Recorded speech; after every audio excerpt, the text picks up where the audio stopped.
Projectbodybuilding.com brings you the radio resource for all things related to physique enhancement, PED Radio. From training and nutrition to supplementation and chem, hosts Taylor Normando, Scott, and industry legend Ken Skip Hill welcome the top minds in bodybuilding to join in uncensored conversation covering all aspects related to extreme physical improvement. You are now listening to PED, Performance Enhancement Discussion.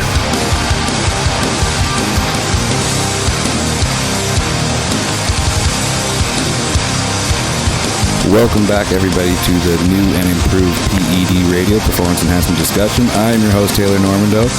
I am here, as usual, with Scott, S2H, Scotty Too Hottie, as well as our now permanent co-host, Mr. Ken Skip Hill. How are you guys doing today? Awesome. Glad to be here. Good. Skip, you were so popular over our last two episodes, we had to keep you around. Yeah, I got quite a massive influx of email. 3? So I'm glad, yeah. Yeah, apparently they CC'd you, so you knew. Oh, yeah, for sure. One of them was me with a fake account. Hey, I got fan mail. I saw that. Yeah, one. But it was hard. The Empire's building. All right, I'd like to, first of all, before we get started, Iron Mag Research is now on board as pretty much our title sponsor for this show. Scott, do you want to give just a quick little 30-second rundown on what's going on with them and them coming on board? Yeah, they have several different research liquids, and they've managed to actually suspend them fully so they actually dose correctly. You don't have to shake the life out of them. And the research on them so far has been real accurate. So it's kind of a little refreshing insight to that side of things. But they're coming out with some peptides and different things also here in the next week. And I believe we have a discount code PBB15 for everyone who wants 15% off their order. Check that out.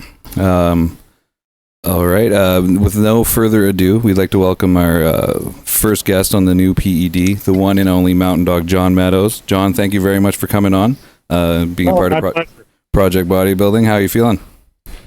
Good. I'm as you guys know, few days from nationals, so just starting to eat a little bit more food and feeling pretty good today compared to yesterday anyway. So for sure, this is gonna after the nationals, so everyone will know sort of what went down, me looking at pictures and stuff. Just wondering maybe if we can just get sort of your thought process, because you kind of kept this a little under the radar going into it. Just the decision process for going from the Masters Nationals to doing the Open Nationals, and maybe how the prep differed. Were you planning on it all along, or did you you've been looking crazy for a while, so did you decide to hop in, or what was your plan? Oh, well, wow, I'm going to really bore you with this, but after the Masters Nationals, I stayed in pretty good shape. I didn't train real hard. I was just kind of letting my body, letting kind of those old man injuries kind of go away, which happens every year. And I started to pick my training up and start eating a little bit more. I don't eat much at all after a show. Most people gain weight. I actually lose weight. I get smaller and softer. It's a brilliant combination. So I started eating again and, a decent diet, and at 6 weeks out, I took some pictures and posted them, and, they were pretty decent, and everybody started to, say, you must be doing nationals. And I said, well, no, I'm not. I just started training again pretty hard, like 2 weeks ago. And, but that kind of put the idea in my head, so I didn't really know if I wanted to do it or not. So I just kept training hard and eating, a decent diet, and I just said to myself, well, let's just see how I look here in a week and 2 weeks, and we'll take it all the way up till the entry deadline. And based on the pictures I took, I thought I had a little different look. I thought my waist was smaller, and I thought everything flowed a little better. And those are kind of the things I wouldn't say kind of, those are the exact things that have held me back in the past. just needing more flow and, a little smaller waist. So those things actually started to look better. And I've never really felt like, I went to the USA and I didn't feel like there was any heavyweights that were any bigger or harder than me. It's just a question of flow and aesthetics. And I thought, you know what, with a littler waist and better lines, I don't know if you guys have seen my recent pictures, but I think better lines would probably make me pretty competitive at this show. But I could be delusional. So I asked, this is the king of this sport is delusional, you know what I'm talking about. Delusion can be an asset, though, if it convinces you to throw your balls out there and drop in, right?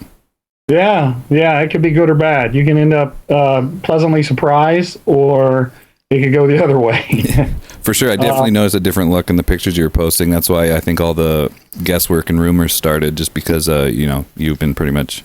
You looked a little like you started from a smaller point and didn't add any of the blockiness back, just kind of fullness. Yeah, exactly. It was scary for me because I was doing, I was actually gaining weight as opposed to dieting down and losing weight. And that, I haven't done that. I don't think I've ever done that. I've always competed just once a year at a certain time frame, and I dieted down for it. I've never had this weird block of time in between two shows that I've done that. So, I went out to see Evan Centopani, and I trained with him, and went out to Mr. Weinberger's gym. I just, my best sounding board is my buddy Dave Tate. Dave's always been honest with me, and all those guys felt like, you know what, you could be very competitive at this show. So when the entry deadline approached, I just made the decision, I'm going to go for it, and we'll see what happens. Awesome. Dave's a power lifter. I thought you looked better, John, in those recent pictures. Your waist it looked smaller. Well, there's a lot of people that in bodybuilding like to lie about their waist. I'll be perfectly honest with you. My waist is 34 now, which is not awesome, but at least I'm being honest. It used to be an inch bigger than that. So I brought it down an inch, and it's sucked in a little bit better as well. But that inch off my waist, I think, really helps. I wish I could get a 32 or something like that, but that just isn't going to happen with my big ass pelvic girdle. Yeah, I feel you there. I got that same problem. What do you think your prior surgeries and stuff had anything to do with your waistline, or is it has it always been like that? No, I've had a wide waist forever, since I can remember. And Skip has seen me compete over the years. I'm sure he can confirm that. But I don't know that it's necessarily, when you say wide, it's not like you are, I don't think it pulls away. How do I say this? The fact that your waist has come down, look, you got rid of the love handles from your last show. That's a bonus. Okay, I was concerned about your conditioning. Yeah. And I got to hurry up and laugh for anybody who's listening. Go, well, that Skip's a dick because he's in really good condition. Clearly, the conditioning for you is never ever an issue as far back as I've ever known you. Seen pictures, seen you compete, or anything else. I think what we do, we bumped into each other at North Americans or something. Yeah, 3 years ago. Yeah. Something like that. I was going to talk your ear off, and you were competing, so I left you alone. I think even Shelby was there too, but. If your waist has come down at all, that's a huge bonus. But I don't consider you terribly wide. Who am I thinking of? I'm thinking of somebody like a Gaspari or someone who just that is kind of known for being blocky like that. I don't see that, to be honest with you, and I don't want to cause any problems with your not necessarily a problem with you, but you come across You've got humility. You've got it all in perspective, which is rare at this level. But I wouldn't be the least bit surprised by the time this airs that if you don't have a pro card, you have scared the shit out of somebody who got one. It should be a good weekend. I'm kind of looking forward to seeing how it goes down.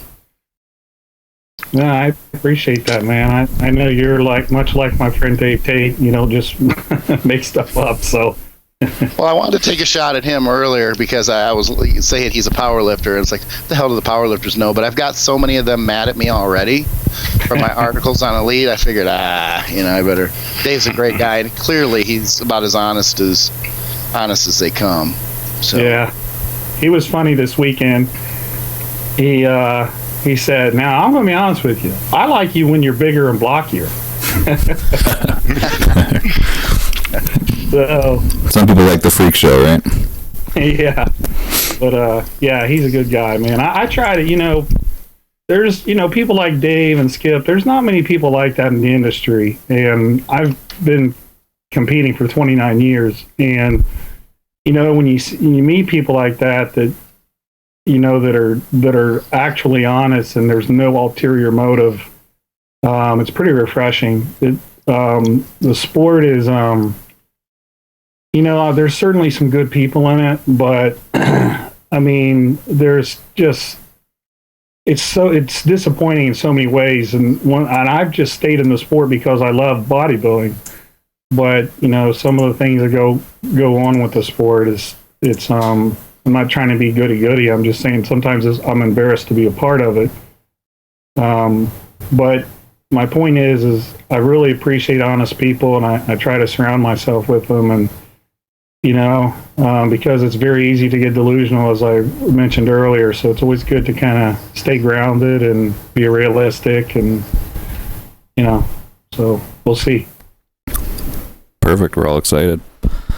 Quick question: when it comes to your waist, do you think maybe it was the fact that you had less of an off season and maybe less of a chance to eat higher calories, that you didn't really need the calories because you're pretty much established your size already, that maybe just eating less food and shorter duration of actual prep benefited? I think so. Yeah. I think so. I don't know for sure, but I think so. And there's always been this debate about what causes bigger stomachs. Yep. And I've always said it was mostly the food. It's giant meals, where people I call it power shoving. They just power shove huge meals thinking that, every single calorie they get is going to go toward building muscle. You can only build muscle so fast. And, so not having gone through that phase, I think, maybe there just wasn't that time for my waist to blow back up to 37 inches, which I can't stand. And, it just stayed smaller just from not eating so much. I think that's definitely a strong possibility. Perfect. It's funny too, because the stomach, I'm glad you bring this up because we agree on the reasons. I think it has a lot to do with food, and I also think it has to do with not only just the food, but the volume of fluids that we're all told and that we preach to push all the time. I know I found myself even just cutting back fluid as an example during a meal, and my gut it isn't anywhere near as big as if I'm to push a liter of water with that food too. But I don't know if you've noticed this or not. Have you seen that there's a connection between how long you've been in the sport, how long guys have been in the sport, and their waist size, gut size as well? Well, typically what you see with people in the sport and with people not in the sport, either way, is guys, their waists get wider. I don't know why it is. I don't know. It's not like their bone structure. It's not like they're growing new bone. I wouldn't think guys that are getting older, I wouldn't think their organs are undergoing some surge or some growth. That is a very good question, Skip. And I don't know. I can tell you that I think it's overblown how much growth hormone and insulin bloats a stomach. I think it's how you use those chemicals has more an effect on that. I think there's ways that you can use insulin that don't add any bloat to your stomach at all, and there's ways that make you a fat cow. I think the same thing with growth hormone. I think you use a certain way. I've seen guys take growth hormone and insulin, and their waists actually get smaller. In fact, I've seen it repeatedly. So, but, with age, those things decline. That's a good question, Skip. I don't know. I know what you mean, though. There's this look you get across your stomach from oblique to oblique. And it seems to come with age, and you see it a lot in the Masters competitors. And I don't know. That's a great question. I wish I could give you an educated answer, but the truth is, I just don't know. And I think, too, bringing up the food, it may well be an elasticity issue. I think I agree with you. I don't think there's an answer. I've spoken about this with guys like Dante and a lot of the, guys who do prep, they're at the top, and there's really not a terribly definitive answer. You see the younger guys, at least I do, an observation that I've made is the younger guys in their 20s can throw away large amounts of food too, but they don't seem to have that wide stomach, wide waist, oblique to oblique type thing. And you make a good point about the insulin and GH, because I even know some bodybuilders. I use Ant Bales as an example because he is a diabetic. He has been using insulin for a very long time because he has no choice, and he doesn't seem to have a midsection. Quite frankly, I think he's got a midsection that we all envy. That's pretty damn tight. If insulin were an issue, he would have more of a midsection problem, I think, than he does. So I appreciate that you're honest about it. That's a nice thing too about you ask somebody a question, and a lot of people out there are going to bullshit you and just come up with something, and it's refreshing to hear you say, like you did, that I don't really know. I'm not real sure. Yeah, my only theory on it was that with guys getting older and their waist getting bigger, is that you're alive a lot longer, so if you're in the sport for a long time, you have more yo-yos in your weight over time.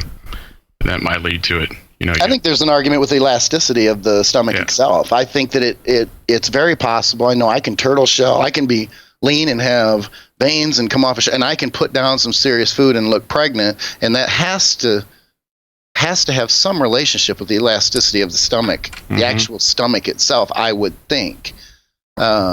But I tell you, it's just such an interesting topic because you wonder where, whether it's a visceral fat issue, as you get older, is there an insulin sensitivity type issue where you're going to store more body fat, in your abdomen, but at the same time, when we're ripped, then that wouldn't be, that wouldn't be a contributor.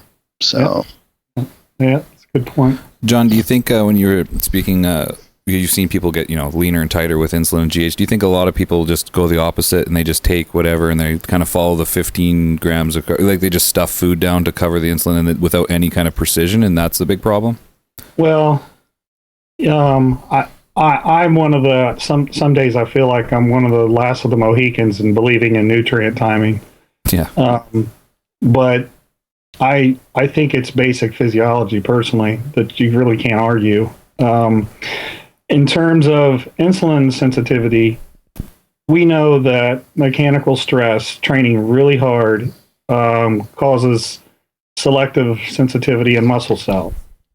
So if you take insulin before you train and you put, the right amount of carbs, enough to cover you, theoretically, most of that should get driven in the muscle cell. And when people train hard and with some good volume, I think that's exactly what happens initially.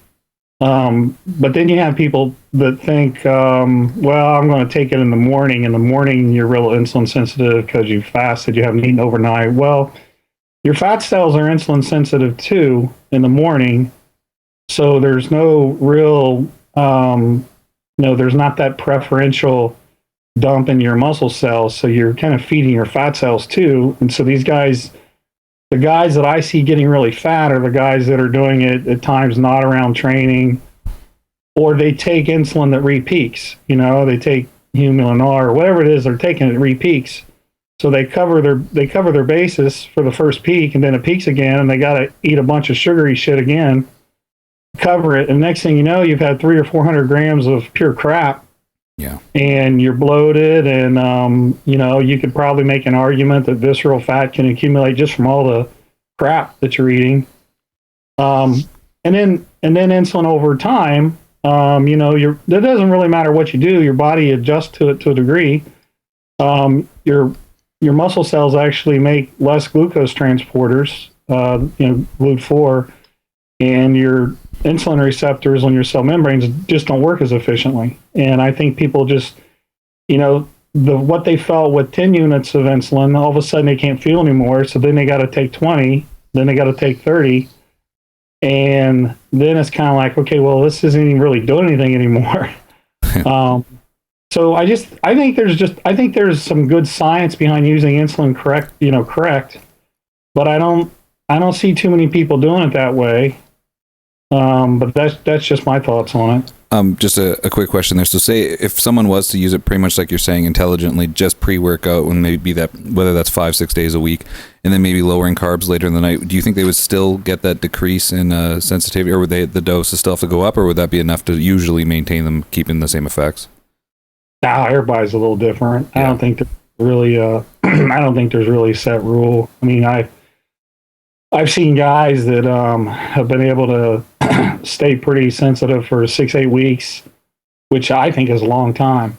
And then I've seen guys like after 2 weeks go, all of a sudden they can't get a pump anymore, and they'll play around and not even drink their intra-workout drink, and they notice they can go hypo. So I think everybody's body adjusts to it a little bit differently.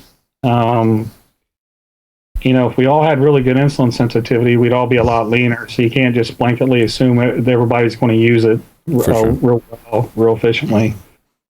But certainly going for a period of time without carbs will help. The question I've always wondered is, if you do 2 days a week, does that mean you could do it for 6 or 8 weeks before it started to wane? Or, those are the questions that I've always wondered, how many times a week could you kind of optimize it so you could take it longer? And, I've obviously tinkered around with it, and I get my blood work done, and your insulin level can be tested. And I'm not talking about fasted glucose. I mean, your insulin level. And my doctor, Dr. Serrano, believes that that's actually the biggest indicator for heart disease. He values that test over even all the lipid tests. So we watch that really close. And, mine, even when I periodically use Humalog, it'll stay at 7 or 8. It stays right in that good range. So, I think there's ways to use it where it's not, if you're using, I like to use it just like on a weak body part, my back or my chest, and that's it. So I think there's ways to doing it that are, I'm not going to say healthy, but I would say are less destructive. And, as far as the timing, how long can you do it? That's just going to vary from person to person. Gotcha. Any follow-up questions, gentlemen? I'm still busy. I'm writing. I'm still writing. If John, if you could talk a little slower. Skip is altering his client's plans as we speak. I actually do. I'll throw a question at you. The pre-workout timing. I mean, that's I have seen, and I've gone that way with my clients the last few years. Just night and day versus. I consider it to be kind of archaic, and I don't want to offend anybody out there who's listening that may be still doing that. But I know that I found that unless you were just incredibly genetically superior, you really weren't going to respond terribly well to the post-workout insulin, as opposed to such a higher percentage of people responding so well to the pre-workout administration of insulin. So brings me to this question. Do you recommend, either for yourself or clients, I don't want to pin you down specifically, that to use the pre-workout insulin protocol pre-contest? Well, many people can absolutely get away with it. I think sometimes when you might have to go just to get that final little bit of, I go back and forth on this because I've seen so many guys that can take it right up till the show and look nasty. But then I've seen a lot of guys that I had to pull it out 3 weeks out or even 6 weeks out. So I hate to say yes or no, Skip, because I've seen it work well both ways. I can tell you, I'll give you some examples of what I've done. Before the Masters Nationals, when you and I ran into each other in 2012, I remember I pulled it at 3 weeks out, and I honestly think I looked better at 3 weeks out. And then I did another show where I ran it right up till the week of the show, and I thought I should have pulled it out. So I'm like, well, what the hell? You know? Now for this show, I don't think I've used it in I think I've maybe taken 2 shots in the last 8 weeks. So I haven't used it as much, but I just think it varies. It's another one of those things, Skip. I just think it varies. The last thing I like to do is pull carbs from around the workout. That's the last thing I want to do, because I think people treat workouts, specifically weightlifting workouts, I think they treat them wrong when it comes pre-contest. All of a sudden people start to say, oh, I'm going to burn so much fat while I'm lifting weights. And I don't think that's the right mindset. I think the mindset should be, I'm going to train my balls off and maintain or grow muscle when I'm lifting weights. Let the times outside of that be times for fat burning. If you work out in the morning, maybe in the afternoon go a little lower carbs. If you work out in the afternoon, maybe in the morning go a little lower carbs. But the last thing I really like to see people do is pull carbs out around their training. So if we get to that place where it's like the last thing that's left, and if you pull out intercarbs, then you obviously can't use insulin then. So the insulin has to come out with it. Right. So what I prefer to do is go as far as I can with it, and if I come to the point where I got to pull out intercarbs, then I got to pull out insulin. Johnny, are you driving through a car wash right now? I am not. I can see him. Yeah, one of you fuckers is driving through a car wash. Taylor. What do you mean? It's your fan. I don't have a fan on. It's winter, man. I'm in Canada. Shit's cold right now. I actually had a follow-up question. Now that you're talking kind of about burning fat during workouts, I've never got a definitive answer on this. When people say, like, let's say post-workout cardio is something that just for the time of day someone's going to try to utilize. If you're taking in carbs during your workout, is there any point in doing post-workout cardio? Are you pretty much nullifying any chance of burning fat, either with insulin or not? Do you ever have anyone do post-workout cardio, or do you avoid it at all costs? I do, yes and no. And I don't really think about burning fat. I think about burning calories. Okay. It's being active and burning calories and putting you in a deficit that'll pay the biggest dividends to me. What I would be careful with is somebody doing a lot of steady state cardio after a workout. So, let's say you do a real hard back workout or leg workout. I'm probably not going to want you to get on the step mill for an hour. Yeah. There's a lot of reasons for that. I think number one, it's going to probably not help your recovery, which will cause you to probably have to reduce your frequency.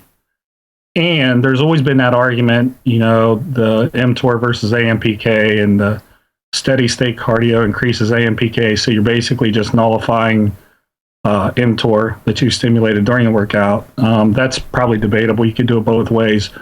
But just observationally and just anecdotally, I would rather somebody do HIIT cardio, just a 10 or 12 minute session with 10-second blasts of high intensity and something like 50-second levels of moderate intensity. I'd rather somebody do that. For sure. Until they get to the point where recovery is an issue. This is why I don't get into which cardio is better, because you have to consider the context of it.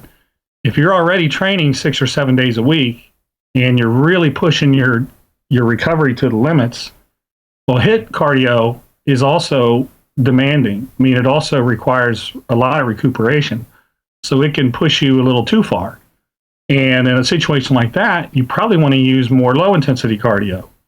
Now, if you're early on in a diet, your calories are high, you feel great, then that's probably a good time to do a lot of HIIT cardio. So I think you got to look at where you're at in terms of determining which type of cardio. You have to look at where you're at in terms of your recuperation, how many workouts you're doing. Just kind of consider all those things. But I don't believe that this I'll say this too. I do think there's something to this comparison. If you look at sprinters and marathon runners, who would you rather look like? I do think there is something to that. Yeah. My legs definitely take a beating from steady state, but they seem to grow from the hit. Personal experience. So absolutely. When I do cardio, no, I prefer to swim, but my shoulders are a little banged up, so I haven't been able to do any swimming for this show. What I have done is a couple times a week, I actually go out in the morning and ride my bicycle, which just burns the crap out of my legs. And it has done absolutely nothing negative at all. I've never noticed any muscle wasting from HIIT cardio personally. And I can't even really think of any clients I've had that had that problem. But I have noticed a ton of it from people doing excessive low intensity cardio. For sure. A ton of it. I see people all the time with strided glutes, but their legs are gone.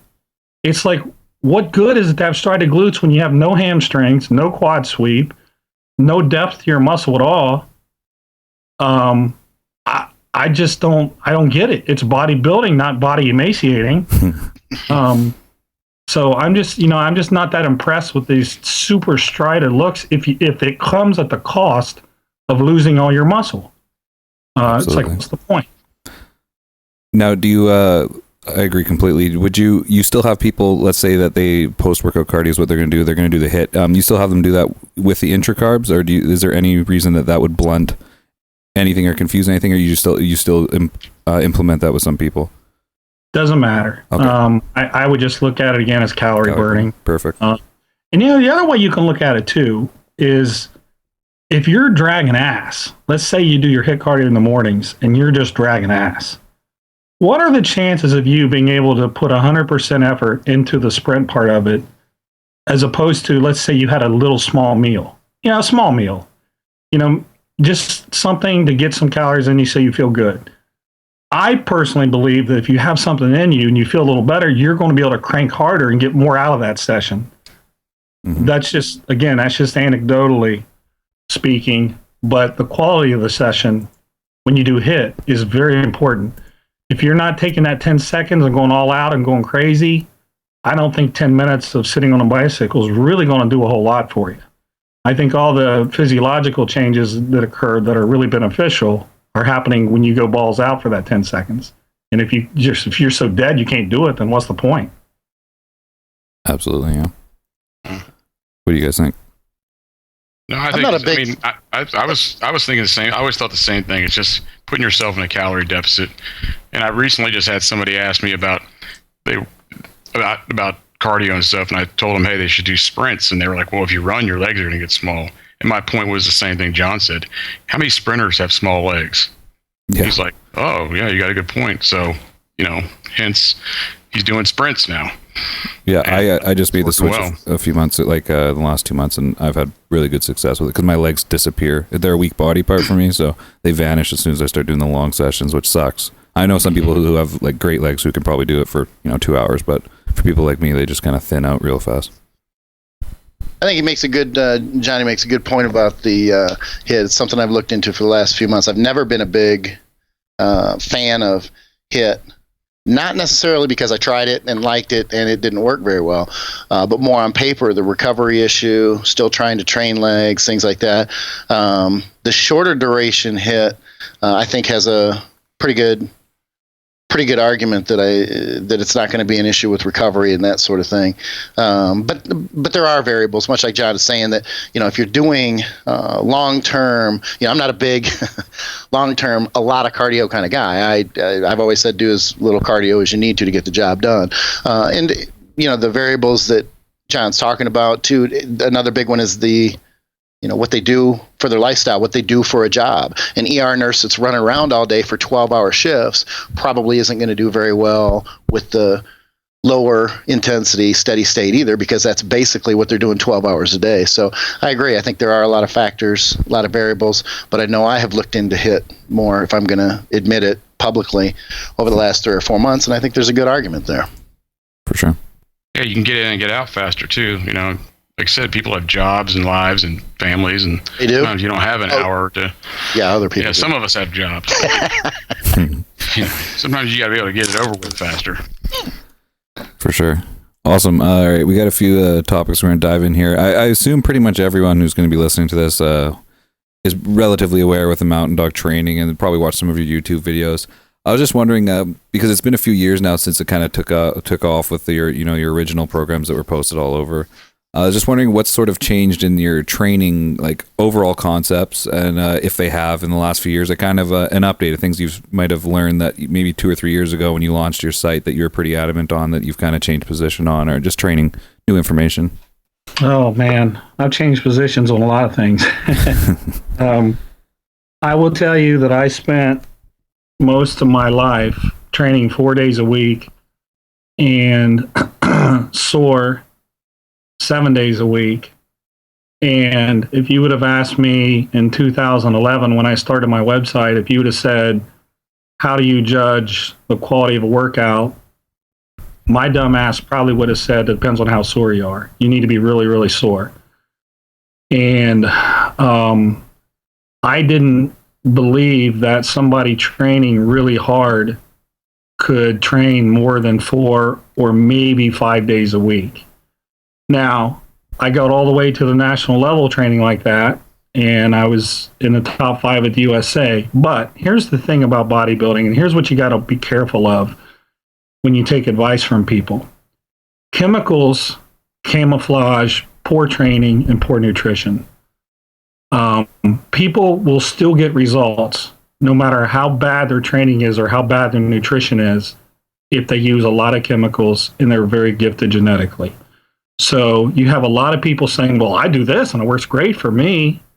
Well, it works great for you, but what about for the other 90% of us that, not us, me being me, that are natural? You know, so I don't think I thought about my training. But what I did do is I made a concerted effort to push myself as hard as I could possibly push. I tried to kill myself. Every workout was, I want to get myself to the brink of passing out. And I did.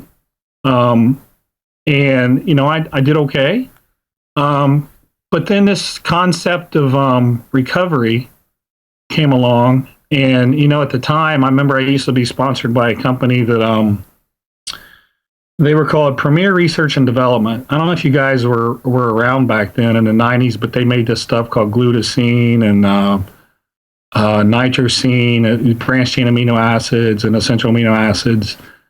And I was working with all these, and I was working with a couple other companies, and I was taking everything I could find, trying to decrease my soreness, and nothing worked. Nothing I did made that much of a difference. I could take 50 grams of branched chain amino acids, and I might get a little bit less sore. And then, I was a guinea pig for a project at another company. That owes me a lot of money, so I'm not going to talk too much about them. But they did a real nice job in formulating a product that helped me with recovery. And they did an excellent job. And I wasn't sore anymore, and I worked my volume up. And the way I worked it up over the years was I chose exercises that weren't so soft tissue destructive, something that didn't tear your joints up. Like, for instance, for chest, my second workout of the week wouldn't be barbell benches or incline benches. It would be things that are more joint friendly. And the rep schemes were a little different. And, I looked into hypertrophy. I started studying it a lot more. And I was one of those guys, too, that was on the progressive resistance bandwagon. And I'm not saying progressive resistance is inaccurate or it's wrong. I'm not saying that at all. What I am saying is that's not the only way to make a muscle grow. And I see a lot of people who are if you ask them, how do you grow? The only answer they can give you is you have to add more weight to the bar. That is absolutely not true. Absolutely not true. That is a way to grow, but that is not the only way. And progressive resistance eventually will lead you, if you're not incredibly in tune with your body, and if you don't listen to it, you will get injured.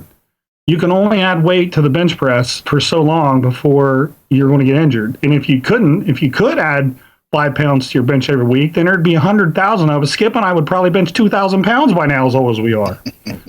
So I started studying hypertrophy a lot more and what causes hypertrophy.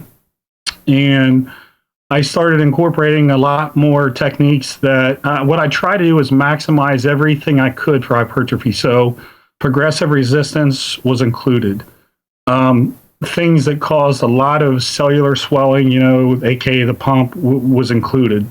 Things that just burn like hell, insanely painful stuff, metabolite accumulation and things like that, that was built into the program. There's some evidence that a stretch that you put on pumped muscle through a full range of motion can cause localized IGF-1 production. I'm not smart enough to tell you whether that's true or not. I'm just telling you what I read. I don't know, but I do know that, for instance, if you have a very pumped chest at the end of the workout, you do a really good full range of motion on like a fly machine, it feels unbelievable.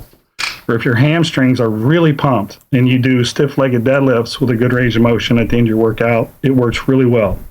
So I started building all those techniques as I learned through the years into my programs, trying to take advantage of every possible hypertrophy route. I mix that in with the intra-workout nutrition to help with recovery. And as people are able to recover more, they add more sessions. Other sessions are more pumping in nature. And I think that's kind of where we're at now.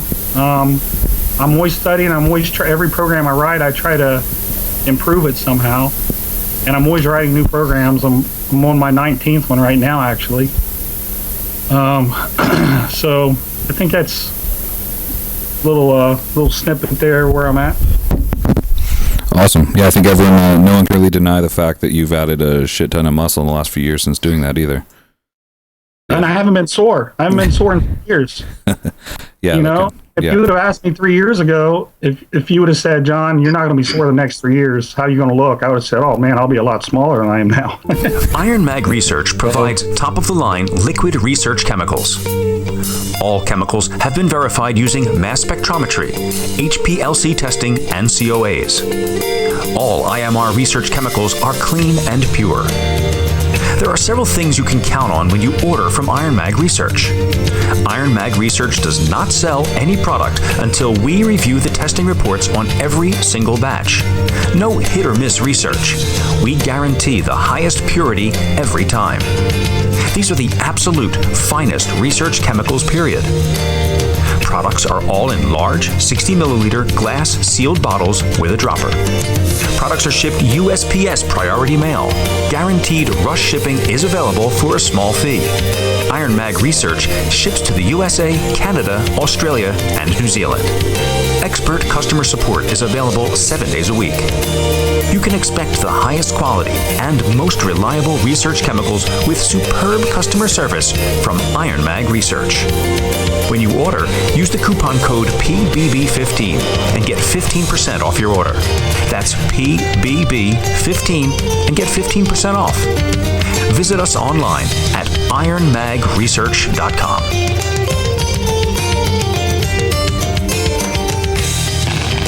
Which one of these are you?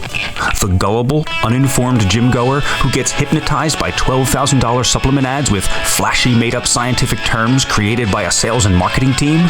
Or are you a knowledgeable, advanced athlete, bodybuilder, powerlifter, or fitness woman who knows the real deal?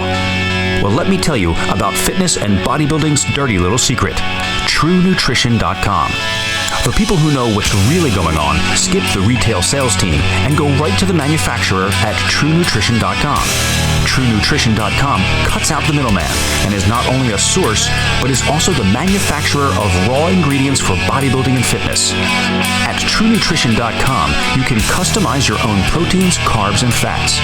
Put what you want in the supplements and make sure the other guys aren't putting bunk ingredients and fillers in your products just to make a fast buck. You can even customize your own oatmeals. You can use the do-it-yourself customizer to design your own supplements the way you want them designed. Stop being a newbie and start making your own supplements. You can at TrueNutrition.com. For an extra 5 to 10% off your orders, use the code PROJECTBB in the discount code box at checkout. That's PROJECTBB and get 5 to 10% off at TrueNutrition.com. Evolution Peptides is one of the best known and most trusted chemical supply and research peptide sites on the internet. Check out Evolution Peptides for yourself. They're an American-made company and stock many of the most popular products, from melanotan-2 to GHRP2, as well as all the great research chems. Evolution has spent years developing strong supplements, dependability, a huge selection, and quick delivery. Evolution Peptides are also a big supporter of Projectbodybuilding.com, and if you like the site, you've got to like them too. In the world of peptides, Evolution has everything you need. Check them out at evolutionpeptides.com. Iron Mag Labs is the creator of the most hardcore bodybuilding supplements on the market. Makers of the original formula Super DMZ and now Super DMZ 3.0, Iron Mag Labs brings you the strongest legal pro hormones on the market. Also available are Epitren, Halo Extreme, Epistane, and Asta RX. Go to ironmaglabs.com right now and order from a wide selection. If you are a fan of Project Bodybuilding, please support this company. ironmaglabs.com, the most hardcore bodybuilding supplements on the market. Period. You're never too old to learn, you know? Absolutely. All right. Next question I had for you is, you were discussing this show, especially. You kind of you always, over the last few years, you've been doing the growing into a show to a degree. You stay pretty lean in the off season. It sounds like this show you took that to another level of growing into a show. How did you? Can you maybe explain how you came to that conclusion, or when you made the switch, and how it compared to, in contrast to, what you did when you were younger? Absolutely. I believed in power shoving. Getting as many calories down as I could at any cost, no matter what the calorie was. I remember drinking gallons of whole milk, that old, gallon of whole milk a day, and eating a bag of potato chips before I went to bed every night. Been there, done that. Before the 2000 USA, I started my diet at 250 pounds. Before the 2001 USA, I started my diet at 260 pounds. And I started a couple more diets high like that. And I was never any better than when I started my diet at a lighter body weight. By the time I killed myself to get the fat off my lower back, I was really no better. So I started a diet at 245, and I was like, and then I maybe was a pound or two heavier. And then I started a diet at like 240, and I was maybe a few pounds heavier. Then I started a diet at like 237, and I was significantly heavier. And so now I really, 235, 236. Maybe if I have too many pancakes and donuts, I might shoot up to 240. But for me personally, I can keep a lot more muscle if I don't have to kill myself doing tons of cardio and tons of carb restriction. So I just kind of stumbled into that. It wasn't where I said, I'm going to try something different. I just had different starting points, and I was amazed that I actually looked better. And I think maybe Skip has noticed this as well. I think that, man, just the stress of a 3 or 4 month prep with all that cardio and low carbs, man, I think there's a point where your body just says, man, I've had enough. Yeah. And your muscles lose pop. They just don't look the same. Yeah, I can't disagree with that.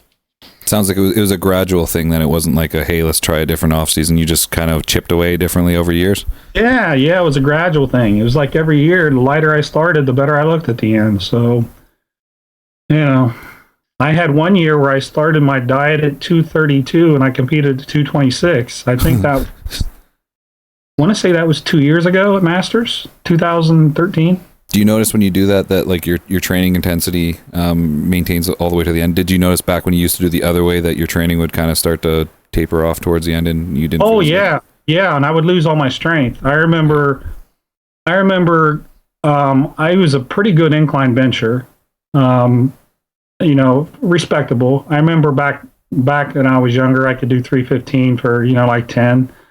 And then I remember after being dieted down, like 185, seriously, like 6 reps would kill me. And I was like, this is retarded. This can't be. Yeah. And I can tell you that in 2012, this was 5 days before I ran into Skip at the Masters Nationals. I squatted 405 for 25 reps, and then I just racked it because I was afraid I was going to pull something. Good God. Years before that, my squat would go. I've got some video. I got to find somebody to put it on YouTube for me. I don't know how. It's on a CD, but I've got some old video of me squatting over 600 and just with a belt and doing reps with it. And I was really strong in the off season. Didn't come contest time, man. I could barely squat 315. I was like, man, this sucks. Wow, like 50%, huh? Oh, it was. Yeah, I mean, when you're doing hours of cardio, I mean, my legs just feel like jello. Yeah. You get a pump like 5 minutes into the workout, and then like 5 minutes later, it'd be gone, and you couldn't feel anything. Flat nothing. Yeah. Scott, you used to get nice and heavy too, right? What's that? I was saying Scott used to get nice and heavy too, right? Yeah, I mean, I haven't competed in many years, but it was back when the mentality was, eat what you eat it, see it, eat it, and I'd blow up to, I think I got up to almost 270, and I'm only 5'9", maybe on a good day. And I'd kill myself. I mean, I would have to diet for 5 months, and 3 or 4 weeks out, I would just feel like death. Never could fill out. Just my body was just shot. And I was getting up at 3 a.m. and doing an hour of cardio before I went to work, and then getting off work at 4 or 5 in the afternoon, training, and then doing another hour of cardio. Yeah, I did that last year, and it didn't work for me. My body was just fried. Mentally, physically, everything. So for sure. I guess I kind of found out the hard way that wasn't the way to do it. So live and learn. I think there's always a certain amount of suffering to get in a good condition that you have to do, but it shouldn't be 8 weeks or 10 weeks or 12 weeks. When when you feel like death the last 2 weeks, it's probably okay. But when you feel like that for 8 weeks or 10 weeks, it's not so much, I think that's I think that's a really good point. And the thing that I was going to bring up too is, I think we can all relate because we're all most of us are old as shit. Not me. Yeah, everybody but me. I know I ended up, I'll be honest, I mean, and I've talked about it as much as I can possibly talk about it, and I'll continue to. I think that the reason that I have postherpetic neuralgia, or the nerve damage from getting shingles in 2003, was because I had pushed my weight up so high prior to that show that I was, not only did I get shingles, but I partially tore a bicep while doing a chin. And I don't know if that one was, it was either I was going to tear my bicep or I was going to get injured with my man boobs flapping around while I was doing the chin. So I was either going to lose an eye or a bicep. I wasn't sure which one would go first, but I know that since then, that was certainly an eye opener. You're not supposed to get shingles at 33. I didn't have AIDS at that time, and I wasn't a cancer patient. And I understand that that's not the only people who get it. At the same time, whether it was me in a prep or a college kid stressed out about exams, neither one of those situations should have your immune system to the point where you end up with something like shingles. And I got a question for John. You said that you, it's along this same line. You said that you had changed your training. And I completely agree with you about the progression, putting weight on the bar and that sort of thing, not being the only way to grow. But when you made those changes just a little while ago, you were also talking about you quit taking your weight so high and keeping it lower, and you found that by doing that, it helped you to get into better condition. Did those two things coincide at relatively the same time? Oh, let me think about that. Okay, well, 2000 and see, I got a blip in here in my calendar because of my surgery when I got sick. That kind of okay. So if I disregard that blip, I remember I did the North American in 2004, and I ended up that time that was the best I'd ever been.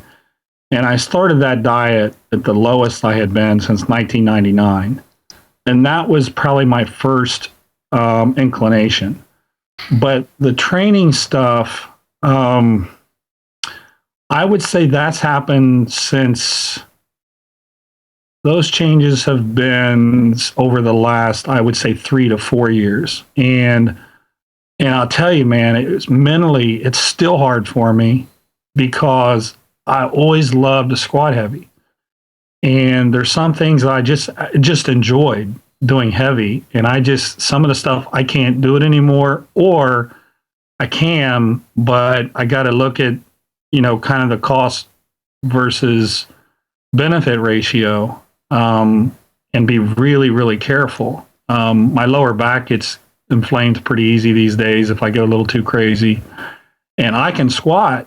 I can go in and I can do a good hard squat workout, but the next day or two, I pay for it. So I think the being less concerned about the weight has probably been over the last 3 or 4 years, Skip. Whereas the weight thing starting at a lighter body weight, that probably honestly actually happened more around mid-2000, 2004 is my first recollection of starting at a lighter weight and actually looking better. Fair enough. Then, and I'm going to pin you down because it's for the listeners and everything else. But and I understand that both play a part. But if you had to pick one, which do you think is contributing more to you being better on stage now, or is that not a fair question? Oh man, that's a very good question. Is what that is. It's so hard to look at things in a singular way because there's so much context. If I were to answer that question, I would honestly say that it's been you guys are going to laugh at me. I know you're going to laugh at me. That's okay. Feel free to laugh at me. I honestly think the biggest change I've made in the last 3 years was focusing on recovery just so I could have more sessions. I really think training more because then it was easier to keep my body weight under control. I had more training stimulus and I didn't need to do as much cardio, which meant my body was less beat up. I think the recovery thing, I just completely overlooked it for the large majority of my career. And I think that was probably the biggest change because adding those sessions and that is really when I started to kind of take off again, after being stagnant for many, many years. Perfect. That kind of ties me into the next topic, how to bring up weak body parts. And I think you've regularly stated that your back used to be pretty lagging behind. Do you attribute just the added sessions to, obviously they have helped in bringing up your weak body parts, but how do you employ maybe your clients, or what are your first, second, third kind of steps in bringing up weak body parts? Well, first of all, you have to do a little evaluation. Is this person, are they not even training the muscle correctly? Are they doing a bench press where their chest is caved in and it's all front delt? Because if that's the case, I don't care how much frequency you add, their chest is still going to suck. So you have to look at, can they actually feel the muscle? Do they feel it working? Do they get a good pump in the muscle? And I think the first thing you got to do is understand their form and how they feel things. And if that's an issue, you got to address that first of all, and then see how they do. And many times that fixes the problem right there. Because a lot of people don't have I would call it the trainer's eye. They don't understand how to look at something and pick up on all the little things that you do, the direction your elbow is going, whether you're, with the position your scapula are in, just all those little things that a seasoned coach can look at and say, well, I know you're trying to train this, but you're actually hitting this more. And once you get past that point, and then I think you have to look at what the person's doing. I can't tell you how many people that have come to me over the years with weak legs, and they said, I want you to help me with my legs. And I would say, okay, here's what you're going to do. And they say, oh, I can't do that. That's not what I do. Wait a minute. You just came to me because you have weak legs, but you still want to keep doing what you're doing? And what I do with people, if a body part's not working and I think they're doing everything right, then I'm going to ditch it. You've already done it. It doesn't work. So why keep doing it? Start from scratch. Do something totally different. So that's something, an approach that I would take. And then you can always, the frequency approach is always a good one, provided all the other things are taken care of and recovery is in place. As long as someone can recover, their form is good. Between all those things, you should be, the genetics are going to play a part of it, honestly, but you should be able to make some progress on a weak body part. It may not ever become a standout body part, but it should get better. That's kind of how I view my back. My back isn't going to scare anybody, but it's a lot better than it used to be. And I think most people can get a lot better. They either keep doing the same thing or they give up too easy. Calves is a prime example. I don't think calves really matter in bodybuilding anymore. I don't think judges even look at them. No, right? But I love to train my calves, and I've struggled with calves just like everybody else. But I kept experimenting and trying different things, and finally I found something that worked, and they're pretty decent now. So I think people throw in the towel too easy, But that's a little bit about my approach with a weak body part. I'm going to have to ask you, what do you do for your calves? Well, number one, I train them every day. And number two, I train my tibialis. I think of it as blood flow. Would you train your biceps but not your triceps? Yeah. I wanted to get as much blood in my lower leg as possible. So I train my tibialis and I train my gastrocs and soleus. And your entire calf, not just your gastroc, would get pumped, and my calves grew that way. Worked very well. So you look at it pretty much from the knee down, as opposed to just thinking of it. Oh, I got to do some calf raises at the end of my leg. Yes, exactly. For sure. Foot placement, stuff like that. John. Yeah. You can play around with that. You can bend your knees a little and activate your soleus, or move your feet out a little wider and get more gastrocs on on standing calf raises. But the main thing was just pump the shit out of it all over. Get your whole calf as pumped as possible and do it every single day. You're doing it 7 days a week? Well, or is it every day you train? I would take days off when my feet hurt. If I felt like my feet were starting to hurt, I'd say, okay, I probably shouldn't train calves a day. That's literally, and my calves went from 18 to 20 inches, and I don't know if it's 2012 or I think it was 2012. Maybe it was 2013, but they gained 2 inches doing that. They were at 18 for like 10 years straight, and then they went up to 20. I'm going to try it out. I've got a challenge for you, John. I think that win, lose, or draw this weekend, for the first 20 or 30 fans that approach you after the show and want to take a picture with you, and they say, show me your muscles, I think that you should flex your tibialis. I'll do it. Seriously, I think it would be such a nice break from either a bicep shot or a victory finger, bend the arm. It might be tough for the cameraman. Yeah, well. Hey, let me tell you something. You guys, you can look through every single picture I've ever taken, and you will not find me pointing at someone else or doing the thumbs up. I agree. I've noticed, and there's very few of you, and I got to give you props for it. Is that even possible? To just have your arm dangling there, not doing a thumbs up or a point? I didn't realize. It's such a non-bodybuilder thing, I tell you. Point your toes. Yeah. That's because he was flexing his tibialis. That's sure. why. Just have them all sit on the floor and show it off. I challenged somebody 6 months ago, and they said they would find a picture of me, and they was like, damn, man, you're right. I couldn't. That's awesome. People scoring the internet now. Yeah, we're going to have a bunch of people trying to dig it up. Maybe photoshopping something there and try to bribe you for it. Well, if you have any that are 10 years ago or something, then that's okay. I mean, there is a statute of limitations. It was okay. You were doing it when you were young. Yeah. 90s, Yeah, it was expected, Pre-2000 law. All right, next topic, supplements or gear or just drugs in general that you avoid at all costs. That's either across the board or maybe at certain times. Just anything over the counter, and possibly a few that aren't, that people either abuse, that you think are overused or shouldn't be used at all, or just things you don't like. Well, I think, if I were to boil it down, I think people probably take too much in the off season. Yeah. And then they don't leave themselves anywhere to go come pre-contest. So then they have these insanely high dosages pre-contest.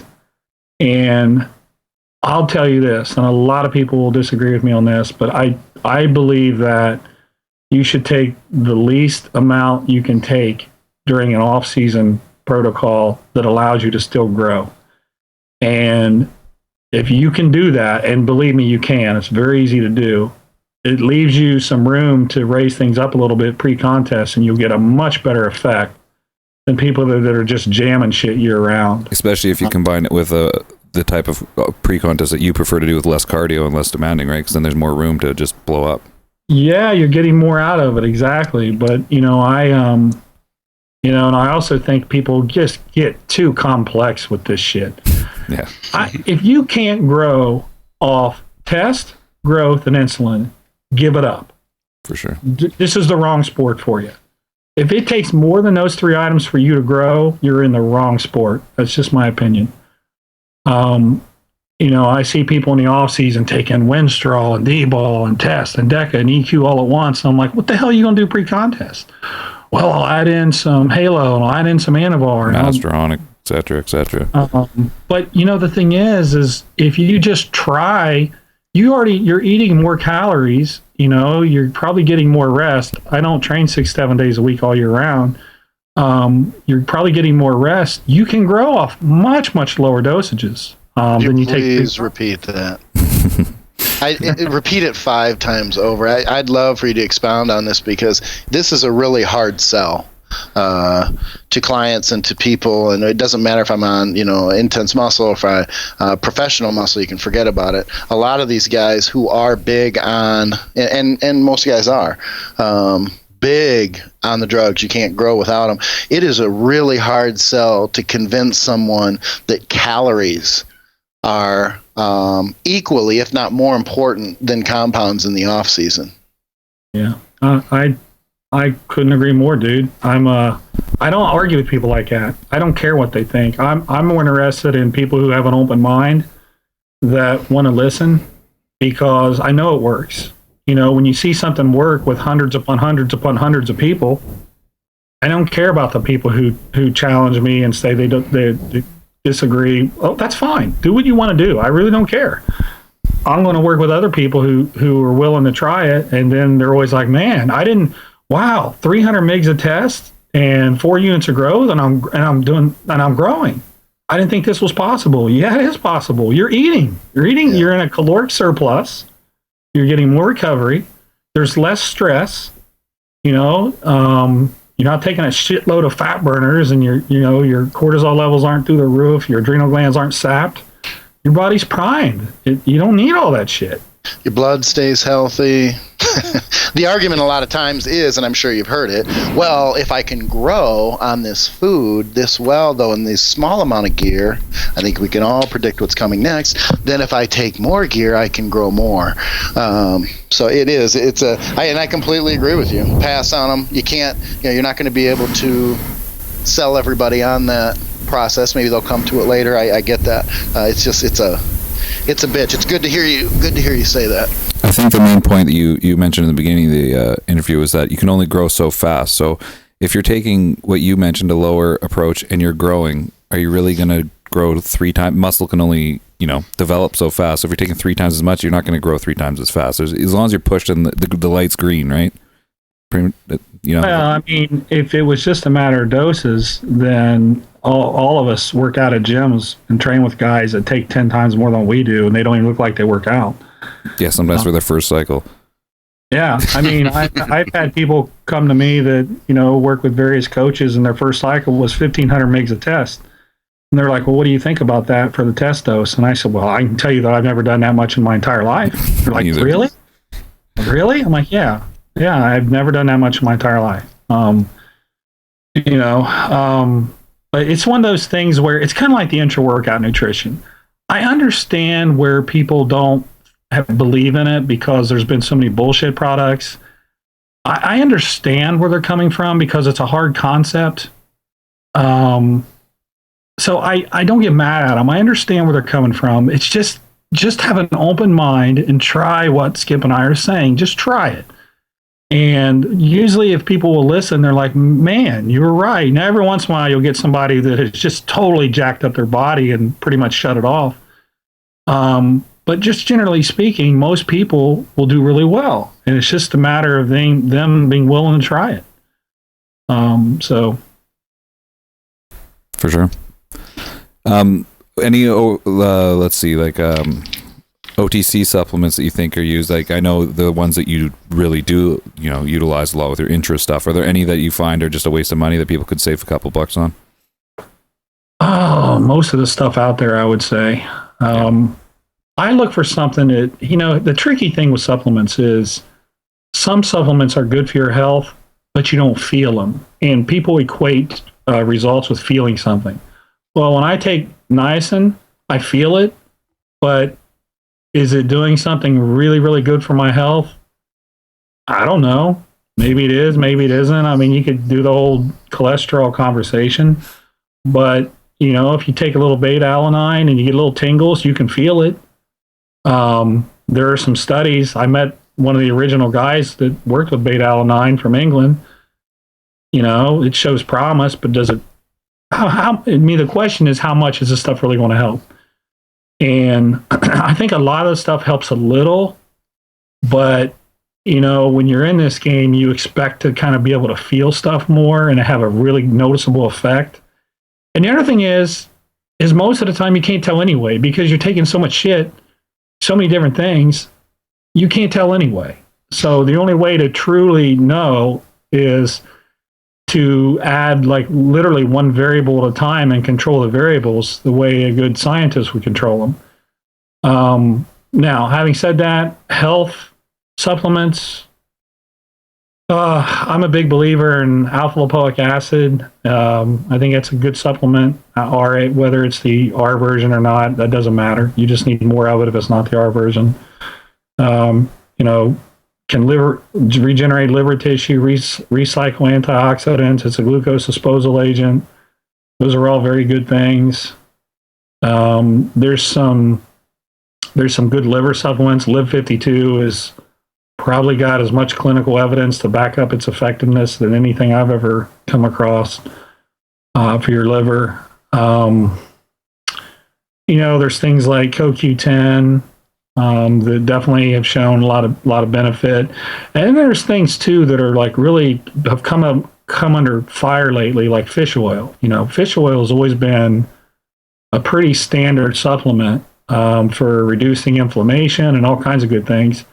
Now people are saying, well, really you only need a little teeny tiny bit of it and blah, blah, blah. I don't know. I tend to think fish oil is a good supplement. So as long as it's not just oil and it actually has the EPA and DHA in it, I think it's a good supplement. I think vitamin D is probably the most overlooked supplement. For those of us that live in a non-tropical climate, most of us have low vitamin D levels. And, you can get that checked at your doctor. It's called a 25-OHD test. But vitamin D is a real, 5,000 units a day, something like that. It's a very good supplement, noticeable effect. It's actually pretty helpful in helping depression as well. For sure. Those are the ones that kind of jump out at me off the top of my head. Perfect. Yeah, my vitamin D is low. I just had it checked recently. Get on it. It's cheap, you cheap bastard. Pretty sure mine's okay. Looking through my labs right now where it's at. I take 5,000 units year round. If I start feeling sick, I up it to 10,000. I notice I'm not an expert, but of course I changed a lot of things in my life. But I used to get colds all the time, and I think the two major things that I've changed is I do glutamine intra workout with my intra. I don't care if people say it's useless. I find I don't really get sick as much anymore. It doesn't do jack shit for muscle, I don't think, but it's helped my immune recovery. And vitamin D, I think, have been beneficial. So I know glutamine feeds. I mean, it feeds your gut bacteria. Yeah. And where's the majority of your immune system housed? For sure. That's your gut. I know a lot of people say, well, it doesn't add muscle. I'm like, I don't really care. It allows me to train 5 days a week really hard and not fucking get sick every 3 weeks. So. Yeah. There actually is a little bit of evidence that actually says it also helps with glycogen replenishment too. I don't know. It's been so long ago since I read it. I don't know. But when I think of glutamine, I think I'm going to feed my gut. Yeah, me too. Yeah. I notice if I skip it for a while, as I start getting the colds come back, I've always just had who's making paper airplanes? Scott, what are you doing? I'm putting my labs back in the envelope. Are you reading? Well, you can call your doctor later. All right, we're going to segue that. We got a few more quick questions. We're getting a little more personal, and then we'll let you go, John. We know you're tired and probably you got a meal coming up. So you are now with Prime Nutrition. They are good friends of us at Project Bodybuilding. We're not officially linked up, but we are, we've known them forever, and that's kind of, we spawned out of the Blackstone Labs forums and things like that. Intra MD, I have 2 jugs of it in my cupboard waiting for me to start using it. I don't have carbs intra workout currently, but let us know how the feedback's coming, how you feel about it, new flavors. Generally give us a rundown, how it's been popular, so let us know how you feel. Well, I tell you, man, I've been pretty shocked. And I've been pleasantly surprised. I was, when I worked with the other company, the product that we used was very good. The problem was it was just so expensive. It was hard for people to be able to afford it. I couldn't afford to try it, I'll admit. I didn't. It was. Yeah. Just very, very expensive. And so through the years, I've had to come up with other ways to try to simulate an intra workout the best I could. So I've used everything you can imagine trying to lower the cost.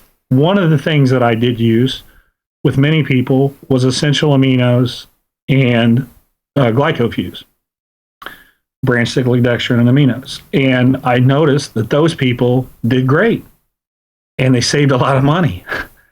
So it was one of those things where I'm trying to get this I want it to work because I want people to actually feel what I'm talking about when I say not get sore and then help your recovery. I want people to feel that because you should actually be able to feel that. It should be very noticeable. And I wanted to do it as the most cost-effective way that I could.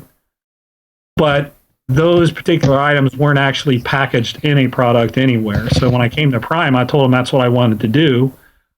Honestly, I was a little nervous because everything I had done was combining other companies' ingredients together to make this, and the electrolytes and the citrulline malate. And this has your name on it right on the front, MD, right? It has my name on it, and if it doesn't go well, I'm going to lose a tremendous amount of credibility, and I've worked my entire life to become credible in this industry, and I can lose it really quick. And people trust me, and the last thing I want to do is to lose all that, right? So I number one, I wanted it to be full disclosure. I wanted people to know exactly what was in it. No hidden formula. Here's exactly the amino acid ratio that's in it. You guys take a look at it. That way I'm not screwing you over. Just total transparency. I wanted people to know exactly what was in it. So we got it made, and I began to try it, and it worked awesome. And I was just like, man, this is just, I couldn't be happier. And then Evan, who has not been he's not been big on interest stuff at all. He's telling me, sending me messages like, dude, this is crazy. I'm not sore anymore. And I'm like, as soon as he said that, because Evan is the most honest guy you could ever meet. As soon as he said that, and I know he trains hard, I knew it was a home run. I knew it was. I knew it was just a matter of getting it to taste right. And that's where we really struggled. We had a bunch of different formulas that tasted pretty nasty. Now, I could drink it and I didn't care, but I knew that 99% of the people out there would probably never buy another jug again if it tasted like that. But we ended up with the taste that it has now, and I think it's outstanding because it's really light. It's almost like flavored water. It's not real heavy, and it doesn't just sit in your gut like a big log. And the other thing is, and I was wrong about this, I don't think you need as much water with this as I have with the other formula because the essential amino is being used as a protein source as opposed to the hydrolyzed casein. So now, instead of people having to drink, 2,000 milliliters of water, you can drink, 1,000, which is nothing during a workout, or 1,200, which is nothing, and use a pretty fair amount of it, a lot of it, 3 or 4 scoops. So we accidentally kind of solved the problem where people just didn't want to drink that much water. The essential aminos don't take much water, and obviously the branched cyclic dextrin has the lowest osmolality out there. That and there's one other product that does. That doesn't work nearly as well, though. So it's been great, man. And I've had, email after email after email from people saying, this is great. This is, I've used all the interest stuff. This is, my favorite one. And so it's been really good. The only issue has been, and I've been pushing this, is that we need to keep it in stock. Right? I mean, it doesn't do us any good if we don't have it. So I know that Aaron and PJ got another big order coming, like really soon. And the plan is to never run out of it again. That's been my biggest complaint is people want to use it and they can't get it. So we're gonna solve that issue. For sure, especially in the with what you're doing, there's not a lot of products that mix it all in one, as opposed to like a pre-workout where a lot of people, I know even myself, I'll try one, and even if I like it, I'll probably try 3 or 4 others before coming back to one. With that product, if people use it and like it, it's going to be their main choice, so they're going to be reordering every month. So stock must be a huge problem. Yeah, it's a good problem to have. We need to get new flavors too. We got a grape coming next, and then after we get the grape done early next year, we have a watermelon flavor. So we'll have 3 in at that point. That should be pretty good. Perfect. All right. Here's the next question. We're getting a little more off the supplements and training and all that. Basically, how do you balance being so highly in demand? It's increasing, it seems like, every month, especially with the Prime and the new product, with your own competing as well as with your family. So pretty much, how do you juggle all this crazy stuff you got going on? It's freaking hard, man. It's hard, and last year I worked every day except for Christmas Day, and I'm not saying that in a bragging way. I'm saying it in I'm an idiot way. Sometimes you got to learn to say no, and you got to push back, and you got to kind of look at your priorities. And I feel like I want to spend more time with my family. So my model, was basically just work my balls off. And even when I worked at Chase and, I had a corporate job at Chase, I was working 60 hours a week. I was competing back then, and I wasn't missing any meals. I wasn't missing any workouts. It's back when I did cardio. I mean, it was brutal. It was my whole life, but I don't want it to be my whole life. I have a family. Skip can relate. We have families, man. There's much more to life than getting on a stage in your bikini underwear. So the way I balance it is I've actually taken a lot less clients over the past year. This year, I've actually cut my client load in half, and I still think I need to cut it down some more. To spend more time with my family, and that's just the way it's got to be. People can be merciless, man. I generally do a pretty good job with understanding who good clients are going to be, and who's going to work with you, and who's going to be reasonable, and who's going to listen, and not be more of a pain than anything. But sometimes that doesn't happen, but I try to really look at when people sign up. I try to really, really look at them. Is this a good fit? I have no issue at all with sending someone their money right back and saying, you know what, we're probably not a good fit. If I go on vacation, like I'm about to do, and someone sends me 10 emails on vacation and they know I'm on vacation, I'm probably not going to renew with that person.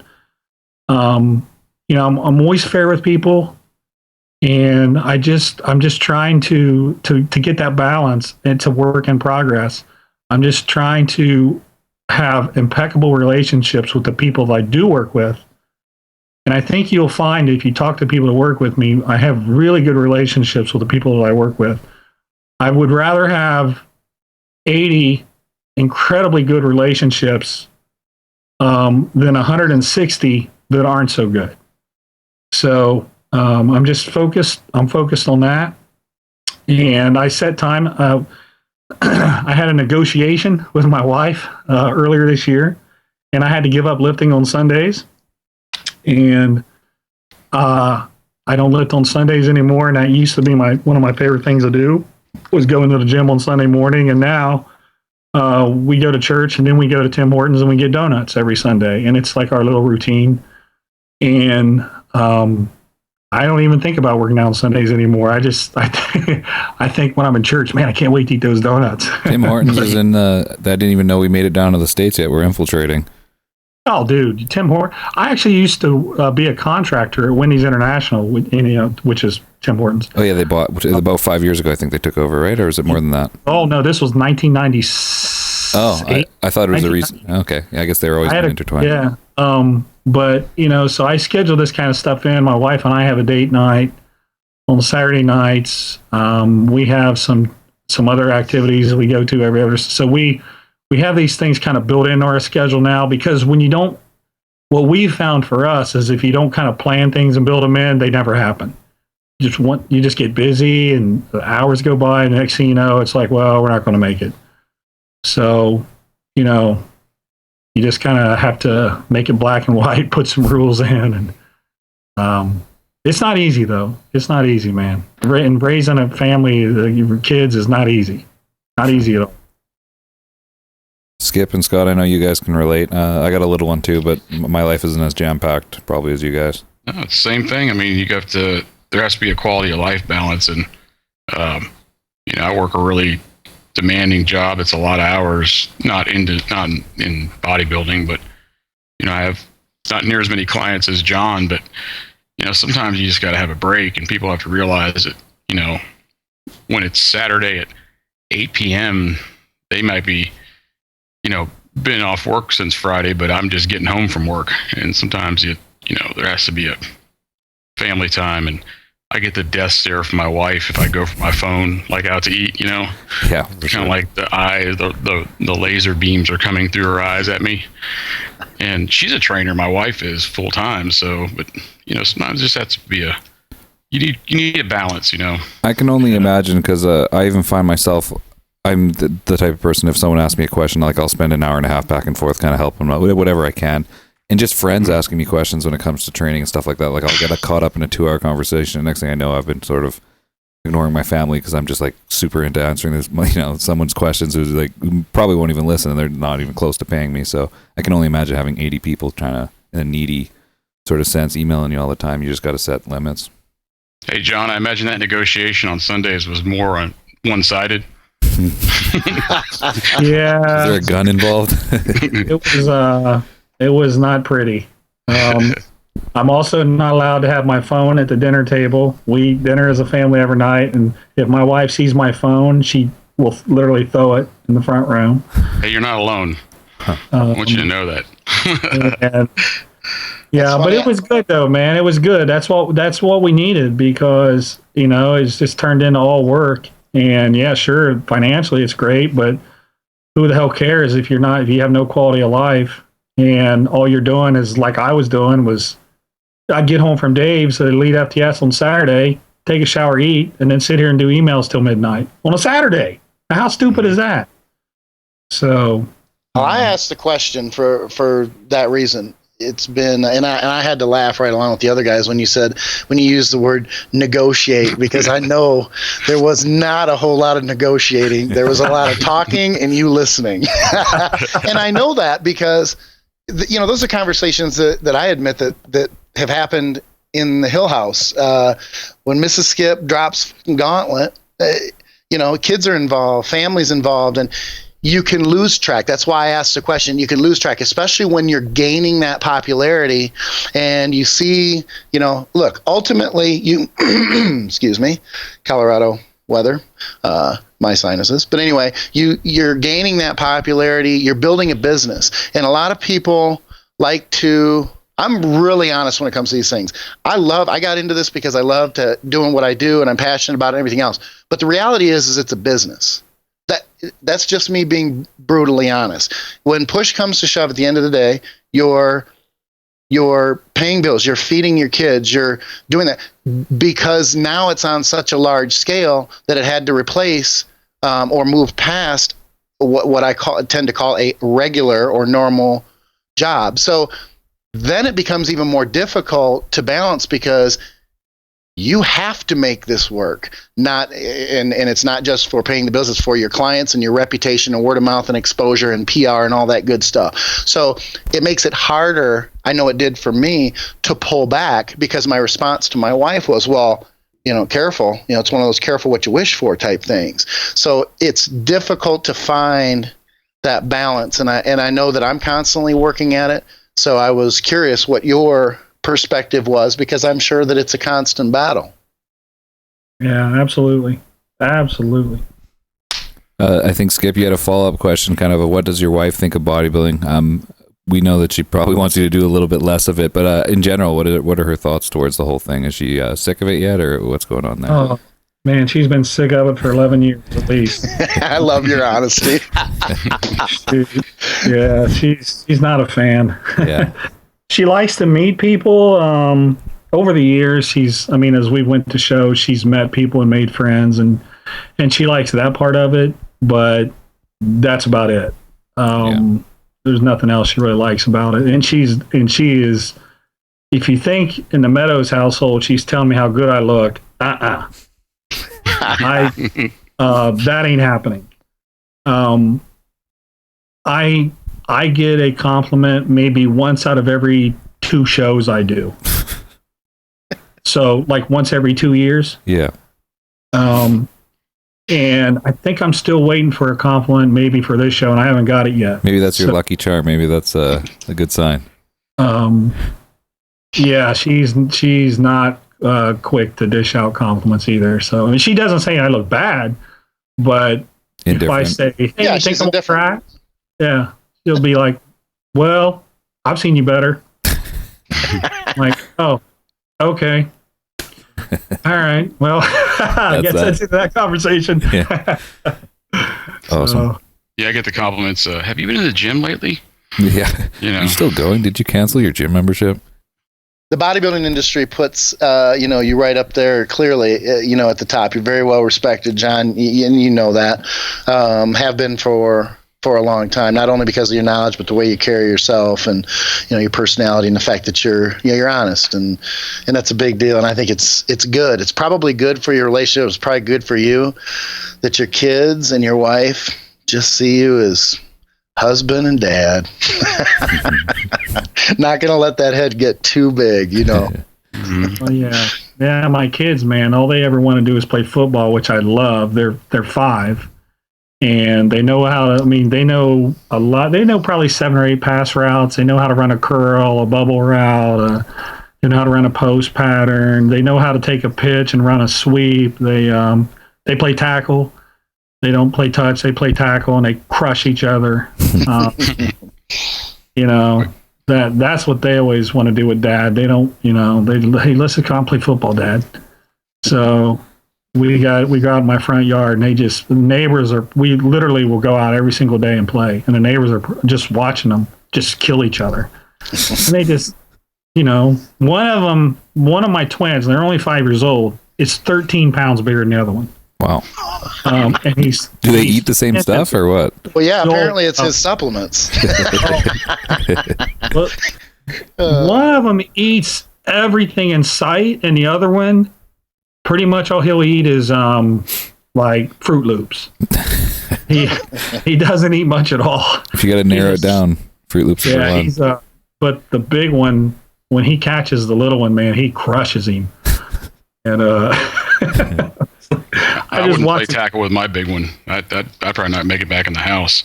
Yeah, I'm thinking in 3 or 4 years, these guys are going to demolish me. So, it'll you dropped out, Scott.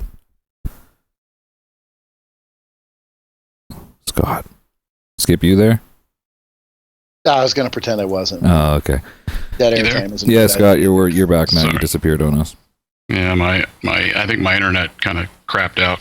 You have 4 browsers open with porn, live porn, so that might be part of the issue. And your computer? No, I closed them all prior. Oh, perfect. Thank you. Yeah, I was going to say I have kids that are a lot older than yours, but it gets to a point where they get to an age and they play football and stuff that you're thinking, yeah, I probably don't want to go out and play with them anymore. they get a little bigger and faster than the old man. Well, I got one that's like 6'1", 260. Oh God. So, yeah, I don't want to run into him. That's why I'm beating my 14-year-old's ass now before he gets too big and wants to retaliate. Yeah. He'll just walk by and I'll just punch him. He's like, "What's that for?" I'm like, "I don't know. In 3 years, you may be bigger than me." I'm getting them in now. Yeah. Maybe It's crazy. If you can install enough fear, maybe you'll stop them from ever coming back at you. We're gonna let John go in a few seconds here. Are you guys finishing questions or anything on your mind you want to get out of him here before we let him go? Go ahead, Skip. I tell you, as far as the questions, I don't know that I have a whole lot of questions. Well, I could probably go for a couple hours, but I want to make the point because I think it's important, and I touched on it a couple minutes ago. And this is stuff you already know, but I just speak for myself. I don't respect too many people in the industry because I think that there's a lot of dysfunctionality and bad attitudes and some shitty people. There are a lot of good people, but I think we can all agree that a lot of times the shitty ones kind of overshadow the good ones. And I just got to tell you, John, it's really good. Not only, clearly I respect your knowledge and your experience and the time that you put in, but the fact that you're a family guy and you do struggle to balance everything and keep things in perspective and you shoot straight. And you're part of the elite team, which I take a lot of pride in myself. And there's a lot of great guys there too. I got to give you props, and I hope that you do well this weekend from a bodybuilding standpoint. But if you don't, you still come out, as cliche as it sounds, a winner, because you've got a great wife, great kids, and you got a hell of a future. So I have a lot of respect for that. Yeah. Thanks. Well, it's mutual. It's mutual for sure. So I appreciate that. And John, I'm just, I don't know you that well, but I've followed you over the years, especially more recently. And, I wish you the best, and kind of always root for the older guys because we're all kind of in the same age bracket.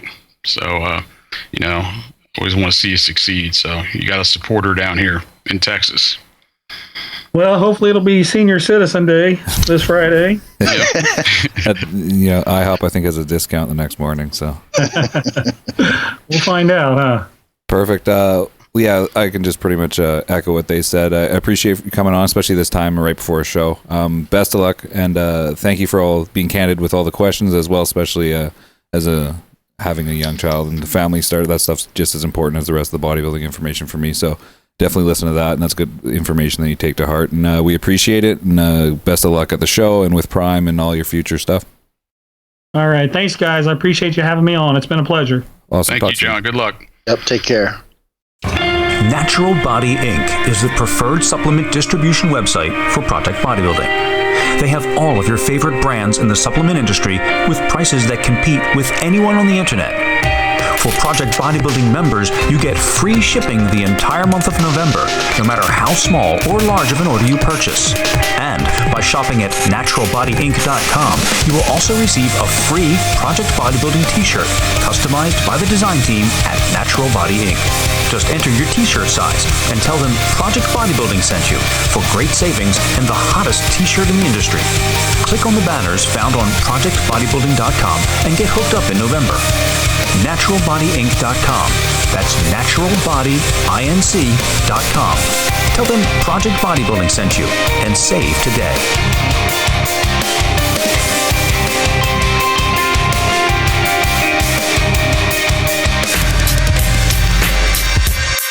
Have you ever had the desire to start your own supplement company? Many fantasize and dream about it, but few know how to take action to begin. Well, now is your chance to enter the expanding world of bodybuilding and fitness supplementation. Iron Flex Supplements now offers private labeling. We make the products, we help you brand them with your own graphics, and you sell them. Go to www.ironflexsubs.com if you want to start your own pro-hormone company or just have your own personalized pre-workout supplement. This is the company that can help you do it. Go to ironflexsubs.com right now to learn more about starting the business you always wanted. ironflexsubs.com.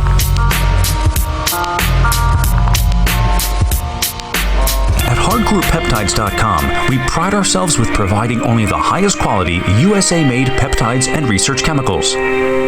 Hardcore Peptides stands proudly behind its quality, and so can you, thanks to our mass spectrum testing of all our peptides and research chemicals. Now, Projectbodybuilding.com members and listeners can save 20% off the best quality peptides and research chemicals with the discount code PBB20.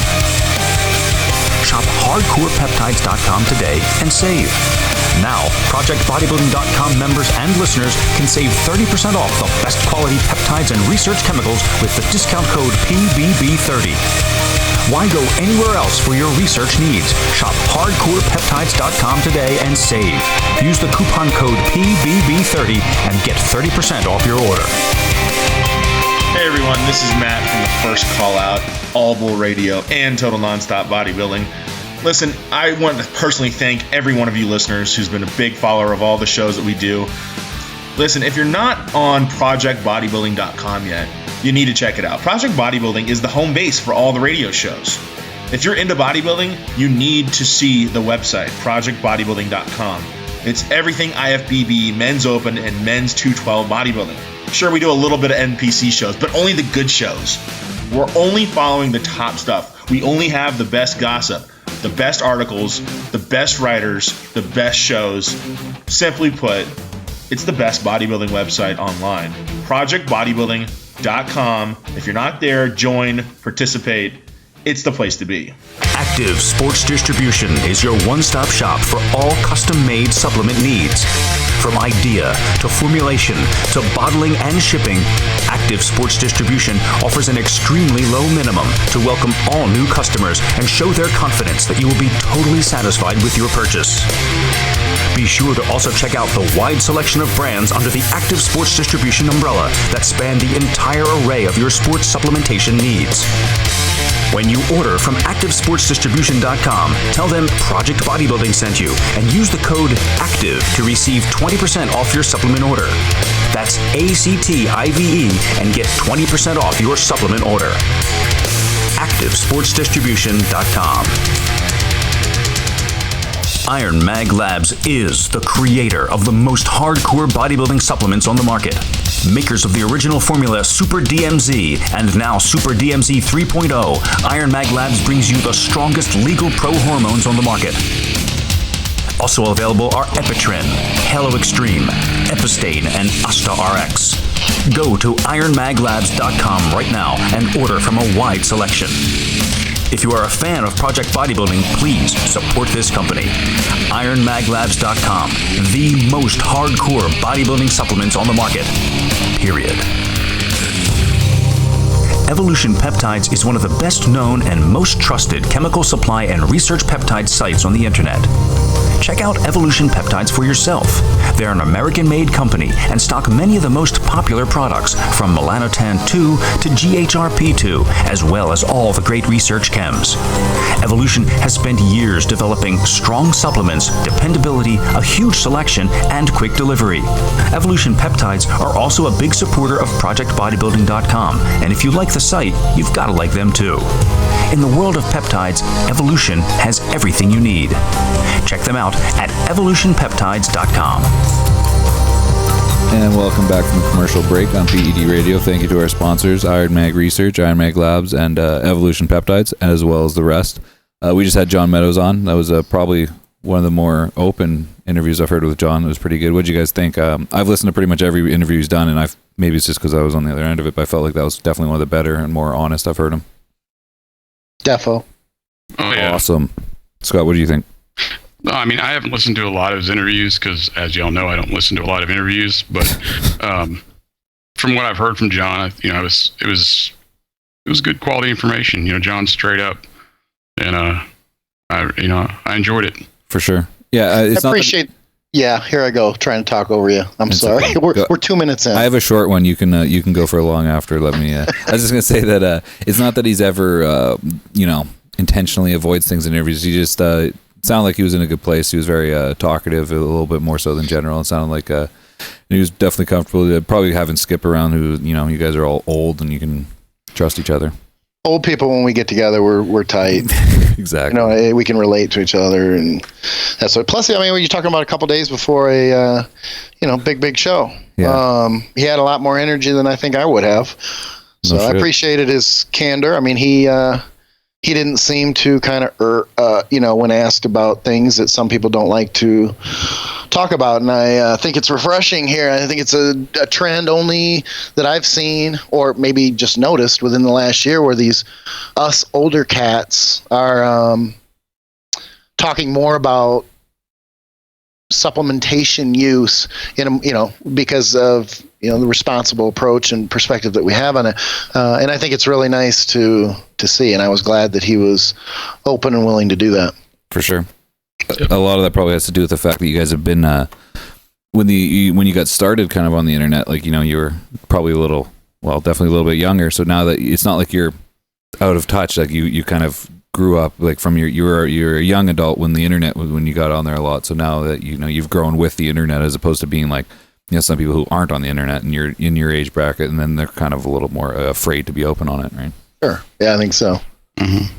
All right. Well, we got some questions. Not a whole lot, because we scared people and said we only want 5, which is we're trying to get a little bit away from just doing a listener Q&A the whole time. No offense to everyone, but it dictates the entire show when we want a chance to sort of dive into bigger topics and stuff like that, instead of just simply answering people's questions. We probably get more information doing less questions, because it allows us to sort of explore stuff with our guests and whatnot. So we got a few. We're going to tackle all the ones that are on the thread. We got Jacked 1 here. But let me skip ahead. Basically, he's lean right now. He just competed. He was shredded. I saw him. He doesn't really want to get more than 15. He says 10, 15, but I'm going to go 20 pounds over his last contest weight, which was about 215 on stage.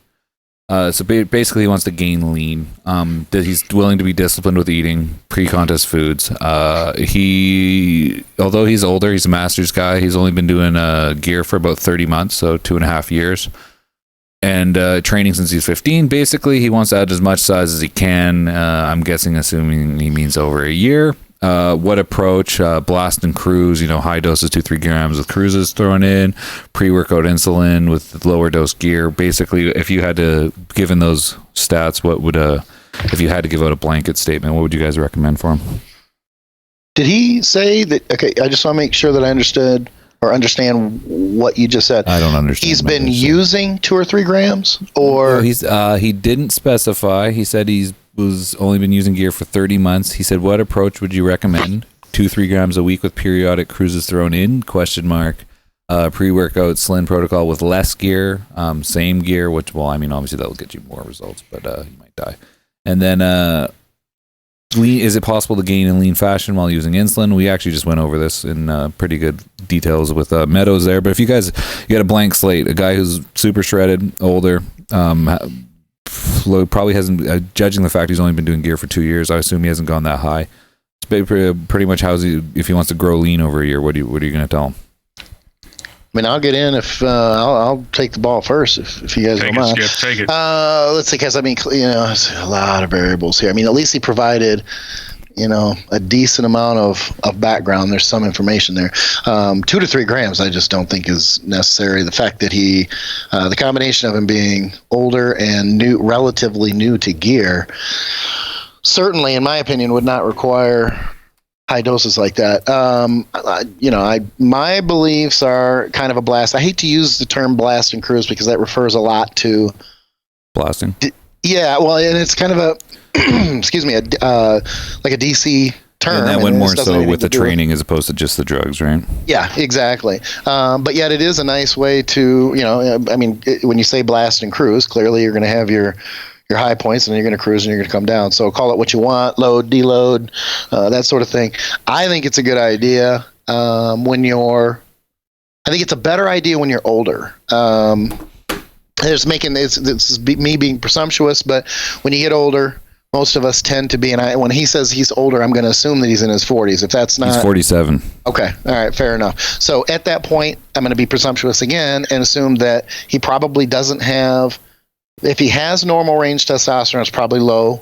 He may already be TRT. If he's not, he could be a candidate. There aren't too many too many guys past 45, and some of us a lot earlier than that actually have normal range testosterone. So, all that being said, the blasting and cruising, and I'm air quoting when I say that, probably isn't a bad idea. If I'm going to throw out numbers just for reference, 12 on, 12 off rotation, where you're on or blasting with a higher dose and you come down to a TRT cruise type dose for the following 12 weeks, kind of an up and down cyclical approach would probably be a good idea. Dosing, yeah. Because what do you say? Keep it simple. I like that John touched on this earlier. I do not believe either that off-season dosing needs to be complicated. It does. When you hear of guys doing 3 and 4 things in the off-season compounds, I don't know that that's necessary. And I'm not counting GH and insulin as those compounds. I'm talking about specifically just AAS. So if you take a testosterone and you combine it with and I say a basic, like an EQ, a DECA, or an NPP, and you're going to run growth. I don't know if he was running growth. Growth at 47 is beautiful. It's gorgeous. It's pretty. And insulin is an individual decision on whether someone is comfortable using it or not. If he were comfortable using it, GH, a combination GH insulin, responsible, well-educated, well-informed protocol would clearly benefit gains moving forward. How to do that with the 12 on, 12 off? Growth is nice. The more you take, to a certain degree, the more you take, the longer you take, the better it is. Some people do like to cycle it. I'm not a big believer in that, but I am a 5 on, 2 off kind of guy. I don't run it every day. Don't believe in running it every day. So then the question becomes, if he's going to run insulin, how he's going to run it. Again, without giving away too much, I'm a 4 weeks on, 4 weeks off kind of guy. From a starting standpoint, from there it can be tweaked individually. You figure out whether it's working for you over the course of that 4 weeks. Frequency is an issue. Like I said, there's a lot of variables here. But I would keep it simple, and I would not take any more than you needed to. Middle of the range, I don't think he got into his dosages. So, no. For me to say numbers, if he has already been real high, again, talking about it with John, calories are important, and calories are every bit as important in the off season as gear, and I would say more so. You can grow on more calories and less gear very, very well. And then when you do pound your gear or take it up higher as it gets closer to your show, you're going to be much, much better off. For sure. Scotty? Well, I have a little more insight on this question because he had approached me, off the record, and asked me what I thought about what he was concerned with was, I think, and this question pertains to that, was getting too fat. And, what my thoughts were on, his body weight and his body composition between shows and off season.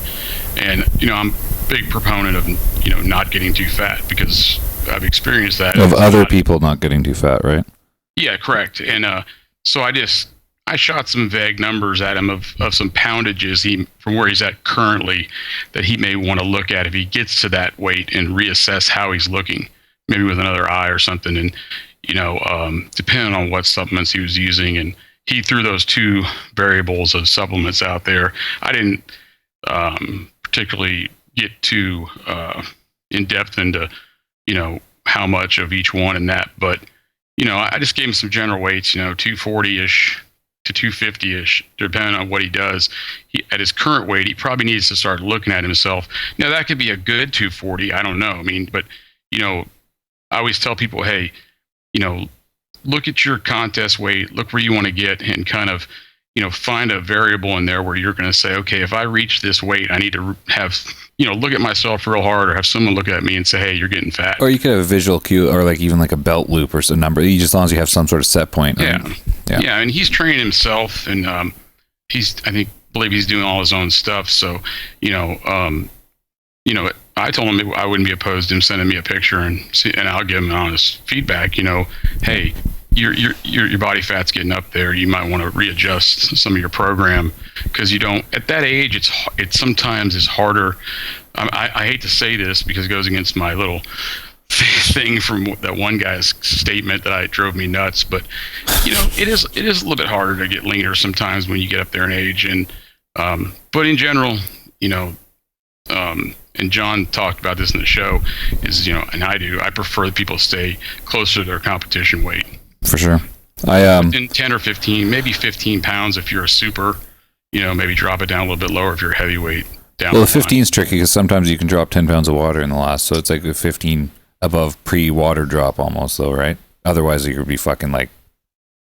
Yeah, and that's where the eye comes in. I mean, some people just get sloppy, and you got to avoid that. I think it sounds like he's concerned. He sounds like he definitely wants to use insulin, but he's concerned. Just from my experience, again, I assume anyone listening. Well, I shouldn't, but anyone who's listening to this, learn about insulin. I'm no fucking expert, and I'm not going to babysit it, but I'm also not going to not talk about it just because some people are stupid with it. But if you are lean, and I know he is, and as long as your diet, like if you get back on a strict diet and you're smart about it and your diet is planned intelligently, it's pretty hard to get fat using insulin, in my opinion. It's when you are even have any body fat, or like, once you get about 12% or so and you try to use insulin, I think that's when you start having problems. But if you're starting from like contest shape and your diet's bang on from day one, it's not like you're just going to start doing Humalog pre-workout with 200 grams of carbs for the whole day or whatever you're rebounding off, and you're just going to start blowing up into fat. It's pretty easy to stay lean. It's just harder to get lean. Well, if you're fat, well, you shouldn't use it, right?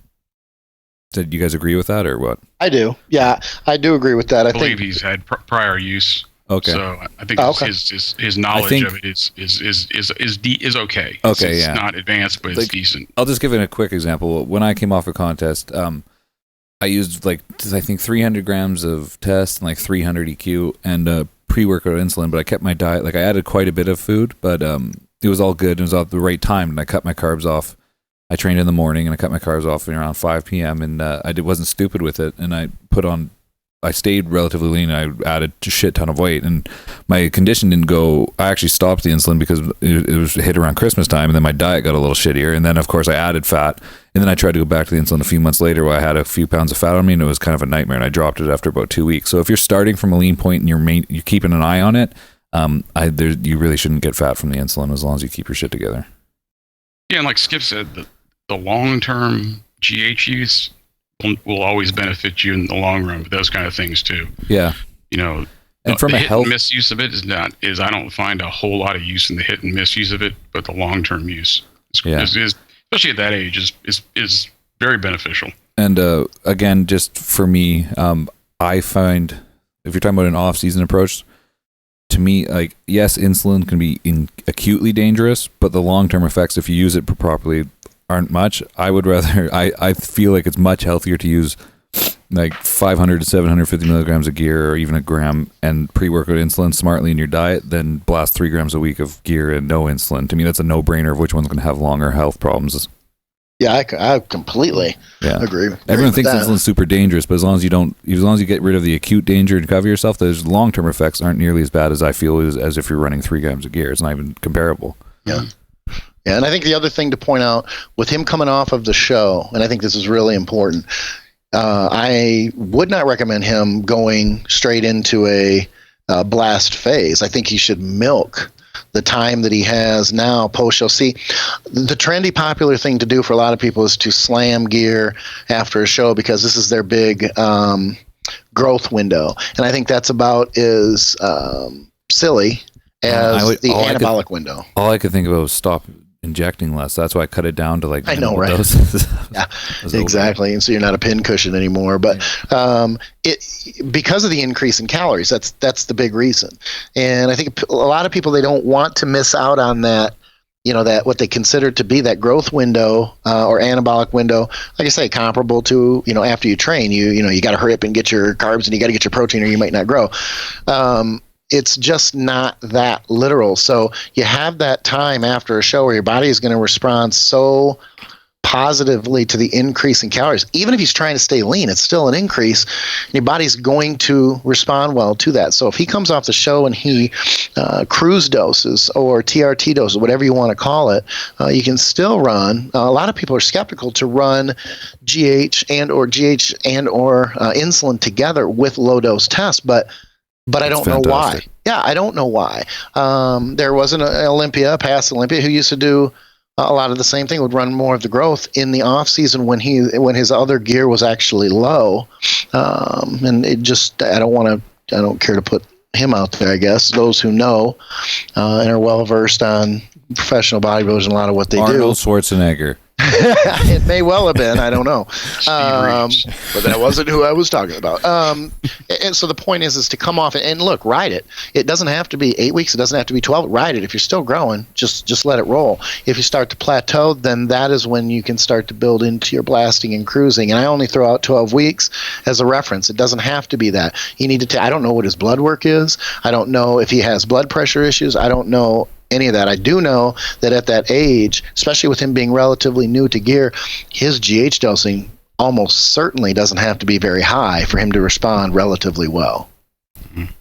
Interesting. I hope that answers. He's in that realm. I don't want to say too much about, it's not right for me to talk about somebody, what I might know, but I think he's falling into the right category is what you're discussing, Skip, what I mentioned. So, I think he's taking it smart. I think he's just looking at different perspectives. Yeah, he's a very inquisitive fella, so you can tell he's going to do his research before he does anything. Cool. Yeah. All right, let's move on. He is 47, so he's going to do it smart. Right. Are there any compounds that one could take to put on muscle that won't shut down your body's own natural test production? If there are any, what kind of side effects might one expect to get? Scott might know more than me. I don't know dick all about any of these, like, what are they called? SERMs and stuff like that. SARMs? Yeah, that's the one. That's the only thing I could think of other than maybe GH and insulin. I know. I'm well versed in gear. Yeah. I'll stick to my strengths. So Scott, you want to take the reins on this one with natural test production? So, Osterin's there's been some really good studies on it, and it's I think it was 33 milligrams. It became somewhat suppressive. In those particular clinical trials, they were using, let me think, it was cancer patients over 65 or something. So, are you really gonna, is that really an apples to apples discussion? Not completely. I think it's a good compound for females who want to put on some muscle. For guys that are supplementing heavily with AAS and stuff, I'm not so sure that you're going to get much from it. And we don't know the background on the guy. I mean, you wonder, okay, is he 22 or is he 52? Has he used AAS before? Is he trying to get off of it? Or is he transitioning into, say, his 40s where now he does have lower testosterone where he didn't before, and how low is low? And, because there's also anti-estrogens. Now, I don't know that he... when you got into the question, I admit I tuned you out. I thought you were talking about OTCs, and I thought this isn't going to be a topic. Well, but I guess technically they are. I can't think of anything illegal, but you're definitely not your standard OTC supplements. The kind of gray area ones is what I'm getting. Okay, that's what I say. Because if you're getting into anti-estrogens and things like that, tamoxifen and things that will actually help to flip the testosterone to estrogen ratio, that can be a bonus too. But then the question becomes, and this came up on our board Intense Muscle here just a couple weeks ago about a similar situation, and that is, it depends on the age. Like if you're in your early 20s and you're trying to salvage and you're right there on the low end, you're low end of normal, and you can't get TRT because you're young and they don't want to give it to you, plus you're just barely into the normal range. Or are you, using the last guy's age, 47, you're in your later 40s, you're low end and they're willing to TRT. So then you have the question or the decision to make, okay, am I going to go on TRT at 47, or am I going to try to milk my, try to get my natural up, maybe say another 100 points, which in reality is only going to happen for probably a couple years in. I mean, it's kind of inevitable. I think maybe I'm looking at it too cynically, but if you're 47 and you're battling with low testosterone, look, it's a matter of time. You're going to have to make the decision whether you're going to go TRT, because you're not going to kick your natural test production up high enough and keep it up long enough. You're not going to keep it up there for 10 years. By the time you're 55 or 57, I mean, so you kind of have to look at it as a short-term thing. Even if you find something that works to raise it 50, 100 points into the normal range, how long is it going to stay there? Yeah. Assuming if he wants to go kind of for a legit product, I really have no advice. The only things I could recommend is the kind of stuff that a quote unquote natural bodybuilder could use that would pretty much not flunk you a test. But I mean, like growth hormone, insulin, things that will help you eat more food while staying lean, but not necessarily affect hormones directly. Some peptides. I know our sponsors, I'm pretty sure Iron Mag Labs and also Blackstone Labs, they both have things that aren't directly shut you down in nature. So maybe check them out, but I'm just not very versed on that stuff myself. Yeah, make sure you know what you're taking too, because some things will shut you down. You may not know it. Yeah. Just because it's Yeah. legal doesn't mean it doesn't steroid pretty much these days. So Yeah, exactly. And I mean, the reality is, if something works, you better snatch it up. That if it's OTC, because it's going to be a drug, pharmaceutical drug, very for soon. too long. Yeah, because it works. I mean, that's just kind of how it goes. Plus, I mean, if anything is that effective, it's going to shut you down. Yeah, that's pretty much the. It's almost well, maybe I'm being a little too black and white, but by and large, I think you're pretty safe with that one. If it doesn't shut you down, it ain't working all that well. The only thing you could say is maybe if the guy's never taken like anything at all, that some of these like the SARMs or something might be beneficial to them. But if you've ever gone to the dark side, you're not going to go back and find anything that does anything close. Iron Mag Research provides top-of-the-line liquid research chemicals. All chemicals have been verified using mass spectrometry, HPLC testing, and COAs. All IMR research chemicals are clean and pure. There are several things you can count on when you order from Iron Mag Research. Iron Mag Research does not sell any product until we review the testing reports on every single batch. No hit or miss research. We guarantee the highest purity every time. These are the absolute finest research chemicals, period. Products are all in large 60 milliliter glass sealed bottles with a dropper. Products are shipped USPS priority mail. Guaranteed rush shipping is available for a small fee. Iron Mag Research ships to the USA, Canada, Australia, and New Zealand. Expert customer support is available 7 days a week. You can expect the highest quality and most reliable research chemicals with superb customer service from Iron Mag Research. When you order, use the coupon code PBB15 and get 15% off your order. That's PBB15 and get 15% off. Visit us online at ironmagresearch.com.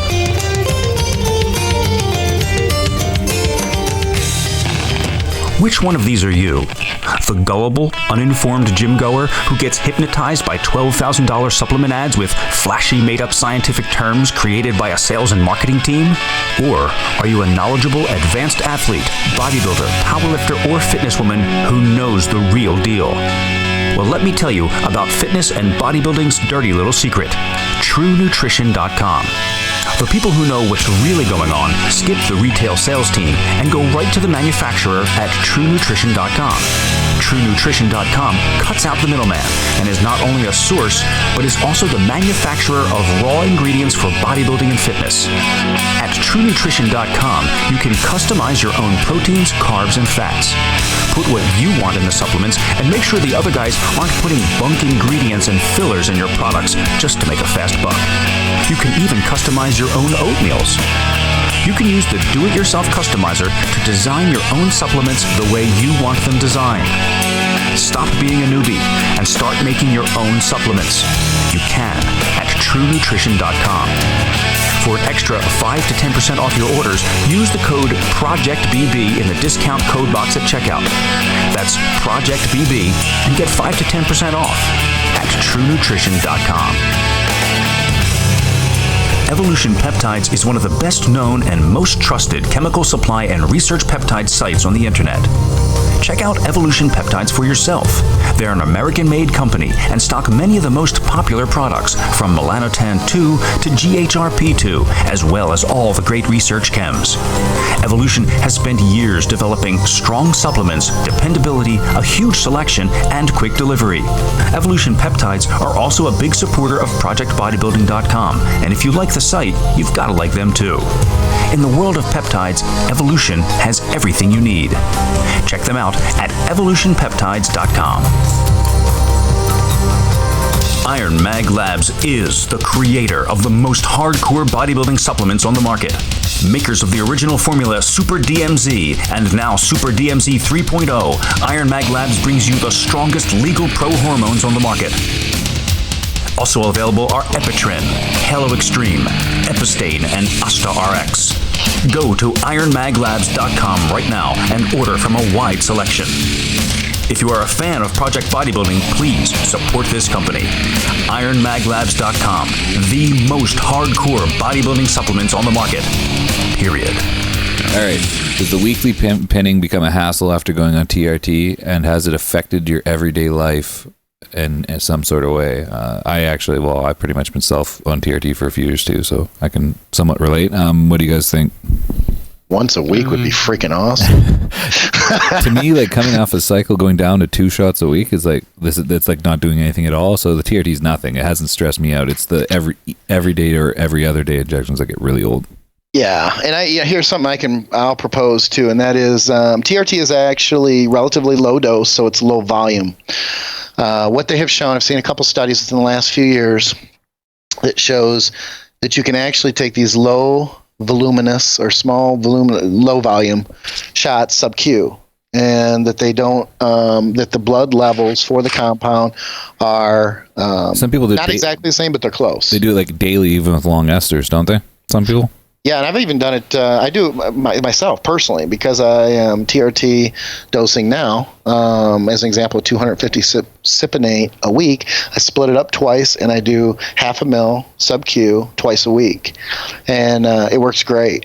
Huh. And it's a nice break because I am old and I have a gear history of years upon years, and I have so much scar tissue that, quite frankly, I think I've said before, sometimes the plunger would not plunge.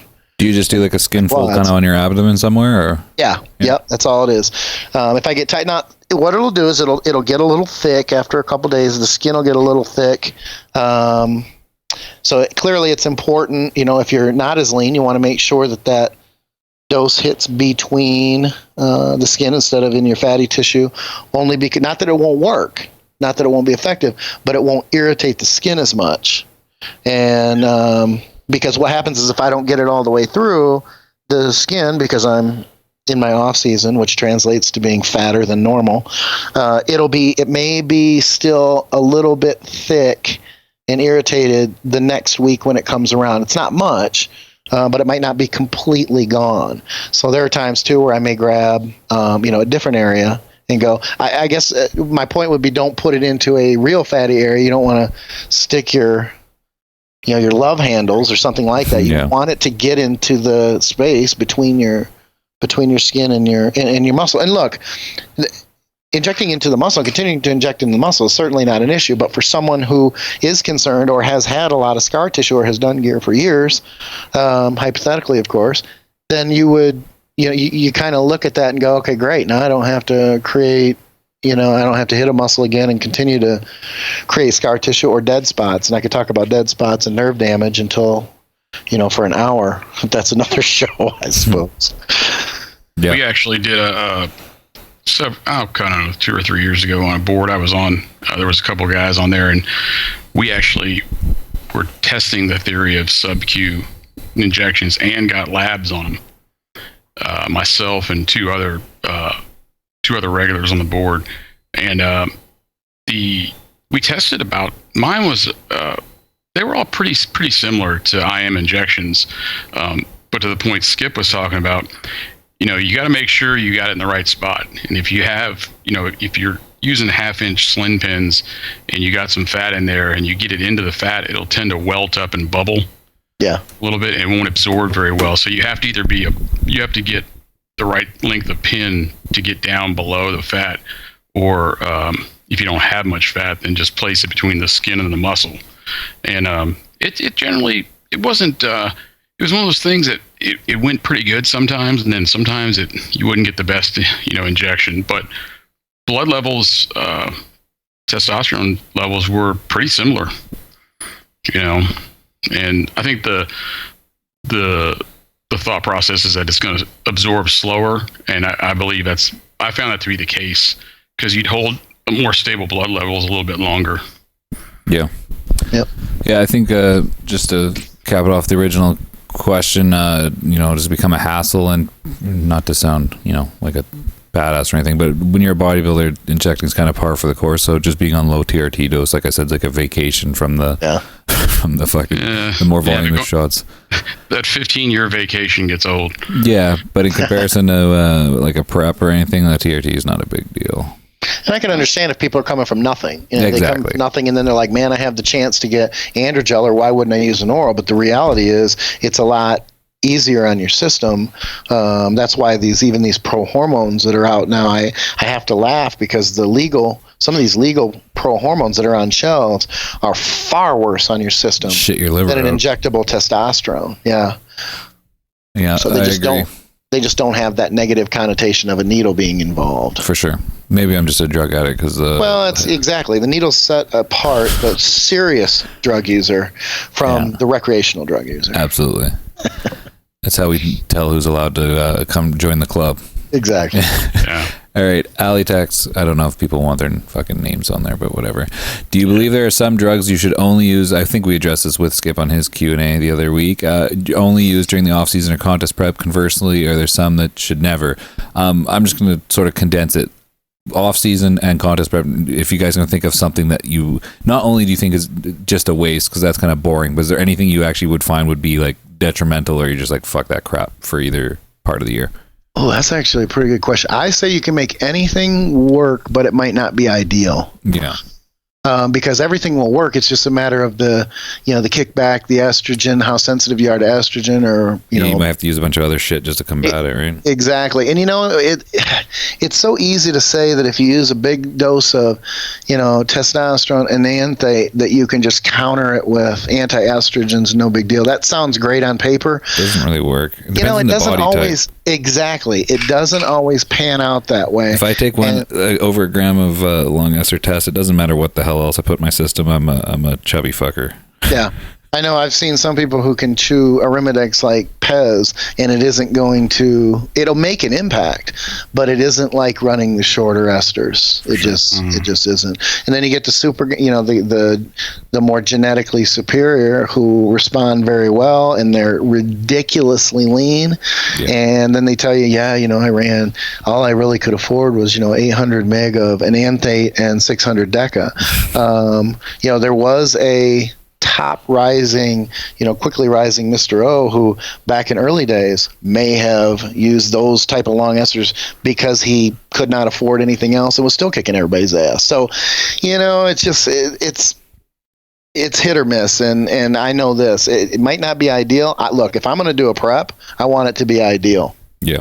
I think most people would. Now, if if you're in college, you can't afford it, and you got to do the best that you can, then okay, but it's not ideal. Gotcha. Scotty? It's somewhat person dependent, but I find with the older, competitor. The fat guys with no legs? Well, no. The older competitor, the short esters, obviously they don't aromatize as much, so they tend to be more user-friendly. I kind of like that 4 on, 4 off, hammer it down for 4 and then lay off for 4, call it whatever you want, blast and cruise.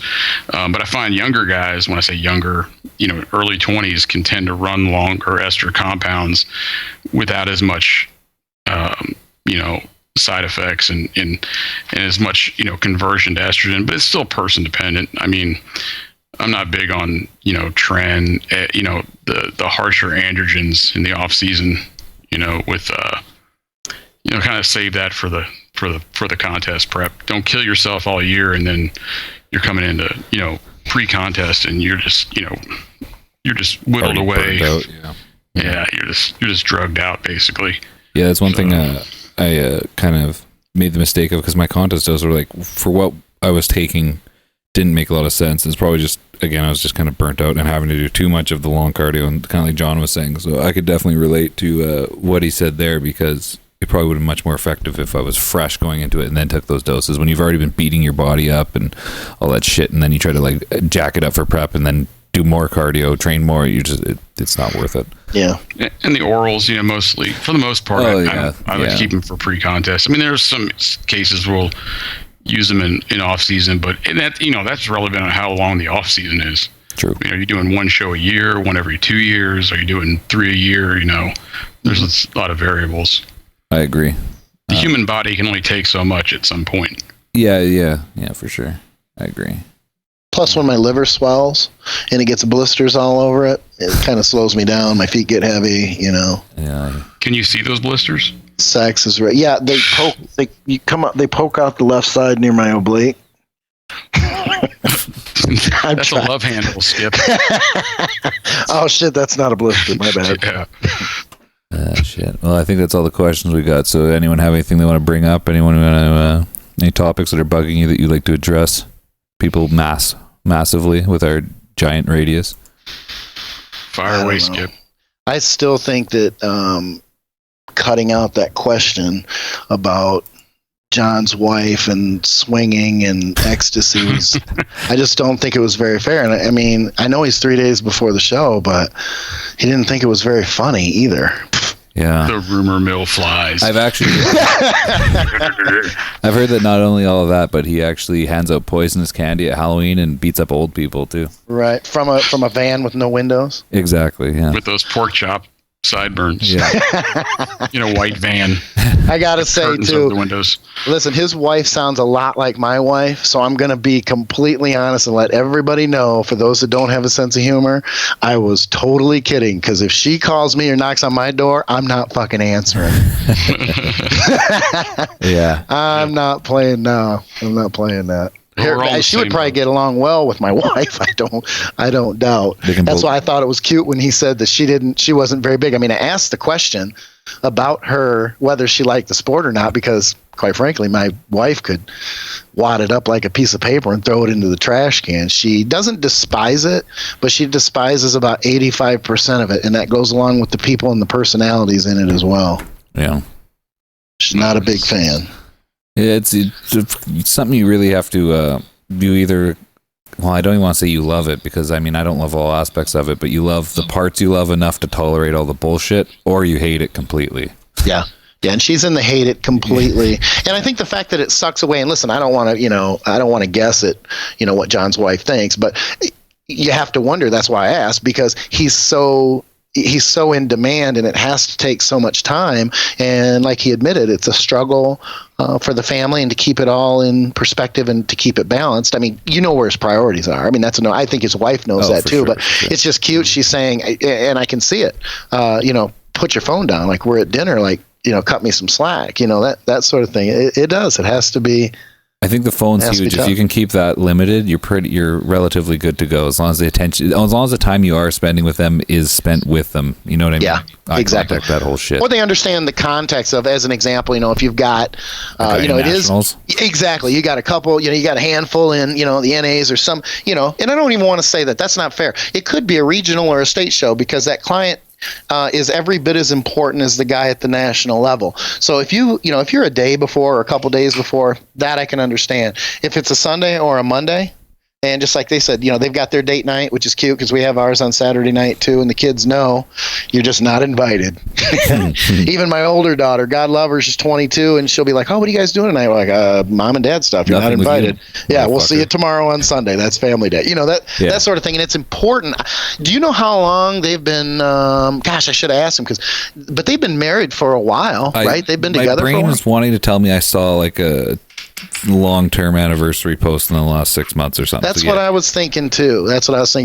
And that makes it, gosh, I don't know. Honestly, I think it makes it that much more important, because it continues to, it's hard. You guys know it's hard to not get into that groove of routine and not doing anything and not treating your marriage like a newer relationship. Yeah, well, if they're around in the beginning, then you owe it to keep them around. If you say, for instance, all the success you found lately is part of the reason the other person knows who you are and found you, then they have to be a bit more understanding that that's the person you got involved with in the first place. If you were just some unknown local competitor, now 10 years later you're fucking John Meadows, then you have to remember who you were when you met them, right? Sure. Yeah. Mm-hmm. Yep. I think one thing I always, as just a counterpoint to how detracting bodybuilding can be to your life, for some people, like, I know for me, like, as long as I manage the phone and everything like that, it's okay, because I am connected all the time with the shit I'm doing on the website, but as long as you don't lose sight of it, because I was a lazy piece of shit before I got into bodybuilding, so I owe a lot of any success or any help with my family. And I met my wife through bodybuilding. My son was born. All of it was due to it. So as long as I can keep it like a good perspective on it and not get swallowed up in it, there's also the aspect that I wouldn't be who I am without it. So there has to be an element of respect for bodybuilding. Very true. You know what I'm saying? So from the other side, as long as you don't get crazy with it, as long as you have a balance, but you can never. I don't ever want to lose sight and remember what it brought to me, because I wouldn't have a family in the first place without it, right? And I would be a lot lazier, and like it's made added regiment to my life that I just didn't have before.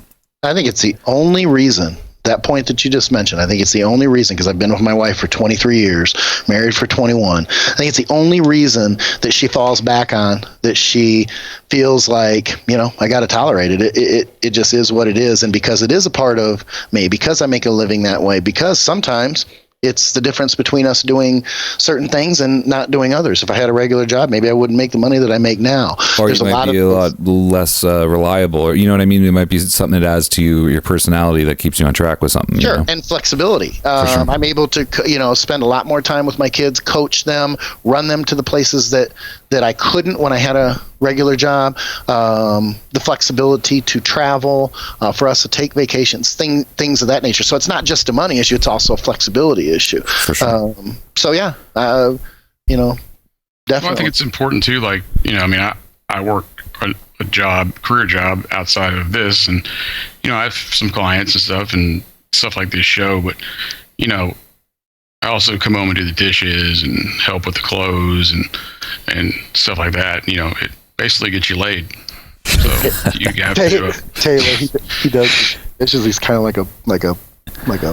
Does he wear a skirt when you do it, Scott? I know exactly. I do dishes every day, man. I'm a stay-at-home dad, like 4 days of the week. I do all the bitch work. I do too. I just did you get an apron from Jeff? Yeah, I actually just do it in full nude all the time. Well, that's not sanitary for your dishes. I don't give a fuck. I'm the only one eating off them. Did Jeff bring the apron to New York? No, he didn't. He might have just wear it when he sleeps, I think. Yeah. Jelly. I have a fucking apron that says Jelly Diva in jewels on the front. Yeah. Yeah. So, I was trying to act like a man 4 minutes ago, and then you went admitting that you're doing housework. I caved. Yeah, I have to. Well, you know what's going to happen? Since I edit this shit, I'm editing my part out. I'm just going to highlight. Do you have any set chores, Taylor, you have to do? Like things that your wife won't do? No, it's not like she even bossing around. She's just, honestly, we're kind of different. She's not much of a housewife to begin with. Like, that's not what she excels at. You better edit that out. No, she knows it. She's not great. Like, she'll do the deep cleaning stuff, like shampoo the cars like once a month, but she's a lot messier than me. So just I'm a little OCD. I'm not like super, super clean, but if there's like unnecessary mess, it's just like, why the fuck is that still on the counter? So I pretty much do most of it, to admit it. See, I have to clean the toilet. Oh, that's my job. No, I don't think I do that. I do more the day-to-day shit, but the deep cleaning stuff I leave more so for hers. And there's some things I just don't quite get. Like, I'll do all my and her laundry, but like our laundry. But when it comes to like bedding and like my son's laundry, I just don't really know what the hell's going on, so I leave that shit for her. That sounds like it. I won't fold it. I look at it, I go, how the fuck do you fold that? I'll just leave that. She can take I've learned I only fold my own clothes, because every time I even try to fold her shit, she just laughs at my folding job, even though it looks, in my opinion, looks the exact same. So I'm just like, fuck you, you fold your own clothes. I get bitched at for doing the laundry for her work clothes. Oh. I can't go anywhere near them. If I accidentally get a skirt or a top or something, she'll go off on me about how I ruined it. And I'm thinking, God, I'm pretty sure I paid for half of that just like you did. What the fuck? I didn't want to ruin it, but. Yeah. That or you stick one in the dryer that's not supposed to go. Then I curl up in the fetal position and I cry in the corner. It's not pretty. With your Jelly Diva. Yeah, apron on, my balls hanging out the bottom. It's just not good. Old man balls, too. It's not just balls. It's old man balls. They balls. touch the floor. They could. Yeah. They're like elongated raisins. Yeah, I've got a ball holder that's you'd have to see it. That's nice. Yeah. Do we have to see it? I'll take you a picture. All right. All right, we'll put it online. Skip sack. Sack holder. All right. I guess we will call it a wrap on that one. Time to go to the gym. Oh, yeah. I guess do my limited 2 exercises I can do. Perfect. Do the hell out of those exercises, Scott. But I have my Project Bodybuilding shirt on, so. I got my supply a couple days ago, so I'm going to try one out. They had mediums? Yeah.